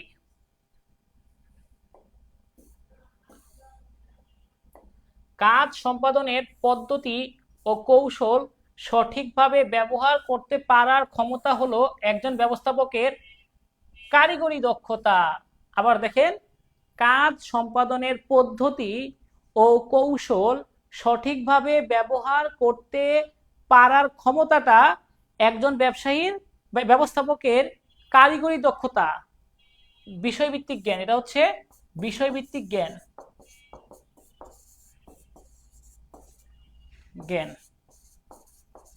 এটা হচ্ছে আমাদের কারিগরি দক্ষতা। ওকে, এরপরে এটা বলেন দেখি, কে পারবে দেখি। এমন কোন ব্যবস্থাপক যিনি শিল্পের প্রক্রিয়া, সরঞ্জাম, সম্ভাব্য ব্যবস্থাপনার জ্ঞান রাখেন, সে কোন ধরনের পরিচালনার দক্ষতা অর্জন করবেন? যিনি শিল্পের প্রক্রিয়া সম্পর্কে, এর সরঞ্জাম সম্পর্কে সম্ভাব্য সমস্যার জ্ঞান রাখেন, সে কি ধরনের পরিচালনার দক্ষতা অর্জন করবেন? কারিগরি, প্রশাসনিক, আন্তঃব্যক্তিক, সাংগঠনিক? শিল্পের প্রক্রিয়া সম্পর্কে, সরঞ্জাম সম্পর্কে সম্ভাব্য সমস্যার জ্ঞান সম্পর্কে রাখেন। তো এখানে যদি তারা ইয়েটা দিত যে আপনার ধারণাগত দক্ষতা, তাহলে চিন্তা করতে পারতেন, কিন্তু এটা তো হবে না, প্রশাসনিক না, আন্তঃব্যক্তিক না, মানুষের সাথে মিশে না, সাংগঠনিক, কারিগরি, কোনটা হবে?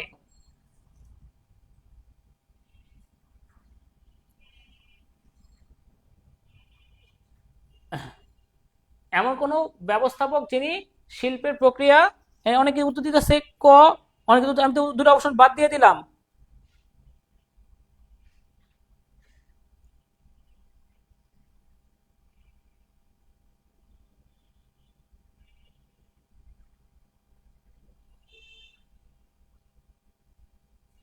যাক, অনেকেই উত্তর দিতে পারছেন, ভেরি গুড। উত্তর আসলে এটা হচ্ছে ক, কারিগরি দক্ষতা। এমন কোন ব্যবস্থাপক যিনি শিল্পের প্রক্রিয়া, সরঞ্জাম এবং সম্ভাব্য সমস্যার জ্ঞান রাখেন, কারণ তার তো কাজই এটা, সম্ভাব্য সমস্যার জ্ঞান রাখা, কারিগরি দক্ষতা, কাজ সংক্রান্ত জ্ঞান, এটা হচ্ছে কাজ সংক্রান্ত জ্ঞান।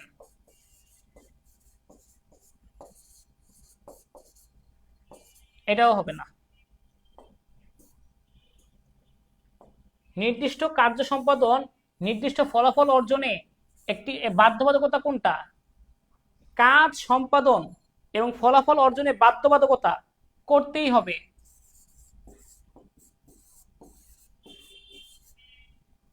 এটা বিকেন্দ্রীকরণ না, কেন্দ্রীকরণ না, প্রতিনিধিত্ব না, দায় দায়িত্ব।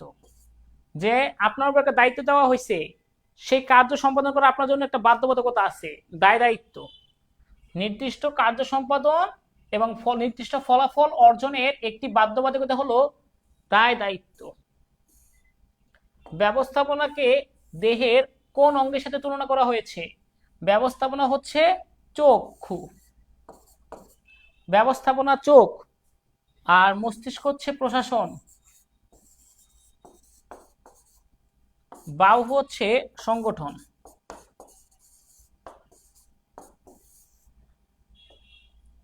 আচ্ছা, নিম্নে কোনটি মানব দেহের মস্তিষ্কের সাথে তুলনা করা হয়েছে? যে প্রশাসনকে। প্রশাসন হচ্ছে মস্তিষ্ক। প্রতিষ্ঠানের উদ্দেশ্য নির্ধারণ করা কার কাজ? প্রতিষ্ঠানের উদ্দেশ্য নির্ধারণ করা প্রশাসনের কাজ। প্রতিষ্ঠানের উদ্দেশ্য নির্ধারণ করা কার কাজ? প্রশাসনের কাজ।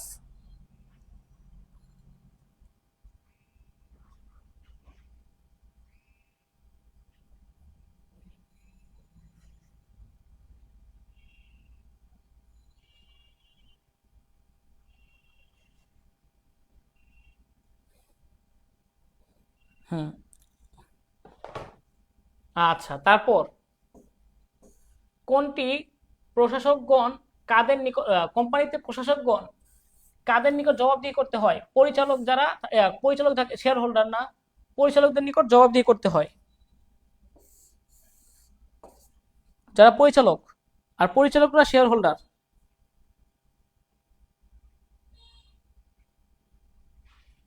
এটা কি হবে? পরিচালক। এটা অনেকেই ভুল করতে পারেন।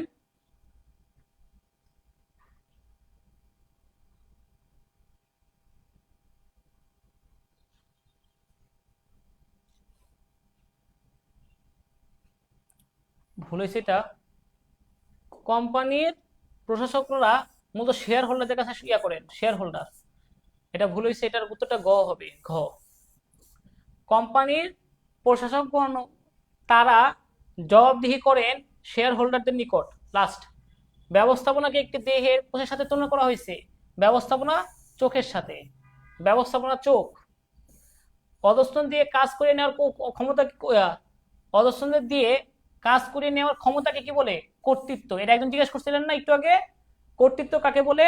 যারা আমার প্রতিষ্ঠানের অধস্তন কর্মকর্তা তাদের দিয়ে কাজ করিয়ে নেওয়ার হচ্ছে কর্তৃত্ব, অধস্তনদের দিয়ে কাজ করিয়ে নেওয়ার ক্ষমতা। কোনটি প্রশাসনের অন্তর্ভুক্ত?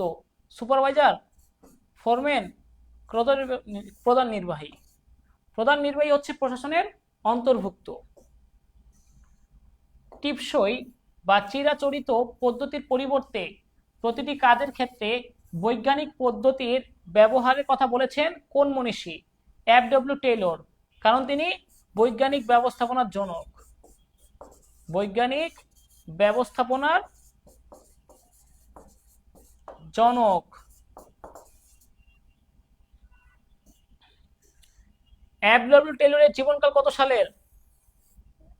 41 থেকে 25, 1841 থেকে 1856 না 25 সাল, 1841 থেকে 1925।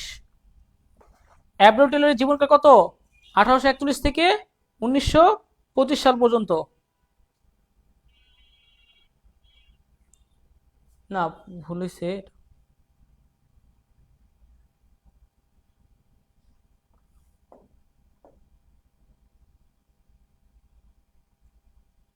উনি তো কম বয়স, কত তাড়াতাড়ি মারা গেছেন। উনি ভুল করছে, একটু ভুল হয়েছে, এটা আমি এটা লেখা ফেলেছি। এটা হবে কম বয়সে মারা গেছেন তিনি। এটা হবে 1700। এফ.ডব্লিউ. টেইলর তো 1856 থেকে 1915। তিনি অল্প বয়সে বেঁচে ছিলেন। এই যে 46, এই যে 15, 46 আর 15, 61 বছর। 61 বছর। উত্তর হবে এটা। এফ.ডব্লিউ. টেইলর, এটা হবে এটা। আর 1841 হচ্ছে হেনরি ফেওয়েল, এটা হচ্ছে হেনরি ফেওয়েল। হ্যাঁ,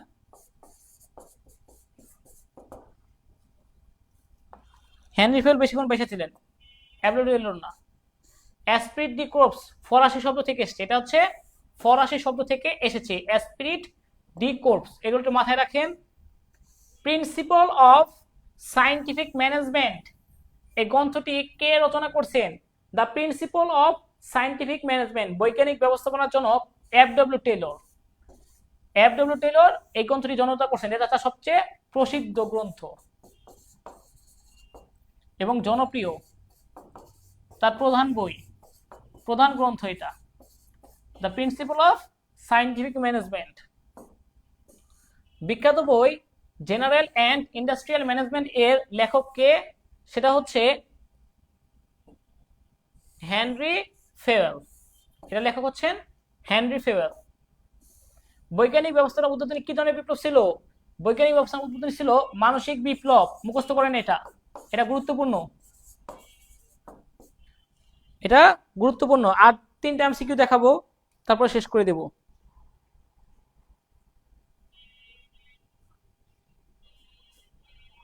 এটা হবে কোন ধরনের বিপ্লব? মানসিক বিপ্লব। হেনরি ফেওয়েল সম্পাদিত হলো, তিনি আধুনিক ব্যবস্থাপনার জনক। তিনি বৈজ্ঞানিক কিসের সম্পর্কে? ব্যবস্থাপনা সম্পর্কে নীতিমালা প্রদান করেন। হ্যাঁ, এটা না, এটা 1841 হবে। তাহলে 3 নম্বরটা বাদ। হেনরি ফেওয়েল হচ্ছে এটা। নিচে কোনটি সঠিক? 1 ও 2, 1 ও 2। অপশনটা ভুল হয়েছে এখানে, এটা হবে 1 ও 2। তিনি আধুনিক ব্যবস্থাপনার জনক, ব্যবস্থাপনা সম্পর্কে তিনি নীতিমালা প্রদান করেন। একজন আদর্শ ব্যবস্থাপককে প্রাত্যহিক কার্য সম্পাদনে কয় ধরনের মুখ্য ভূমিকা পালন করতে হয়? 3 ধরনের মুখ্য ভূমিকা পালন করতে হয়। লাস্ট, উদ্দীপকের ব্যবস্থাপনা নীতিমালা কোনটি লঙ্ঘিত হয়েছে? ধরেন এটা বলে দিই, হ্যাঁ। নাজমুল স্যার বলতেছে শহীদ স্যারকে এই ফিনান্স ক্লাস নাও। আবার সম্রাট স্যার শহীদ স্যারকে বলতেছেন স্যার অর্থনীতি ক্লাস নেন। তো শহীদ স্যারের সাথে কোন নীতি ভঙ্গ হয়েছে? কোন নীতি ভঙ্গ হয়েছে?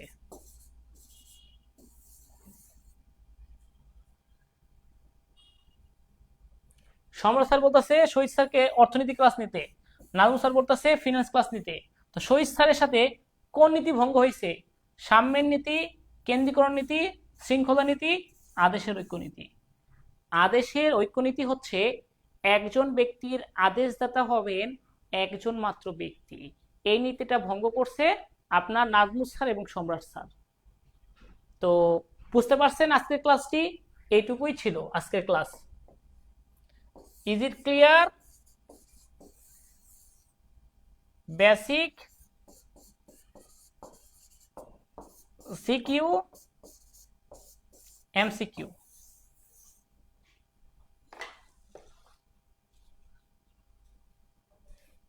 সবাই ভালো থাকবেন, সুস্থ থাকবেন। আজকের ক্লাস এইটুকুই। আল্লাহ হাফেজ।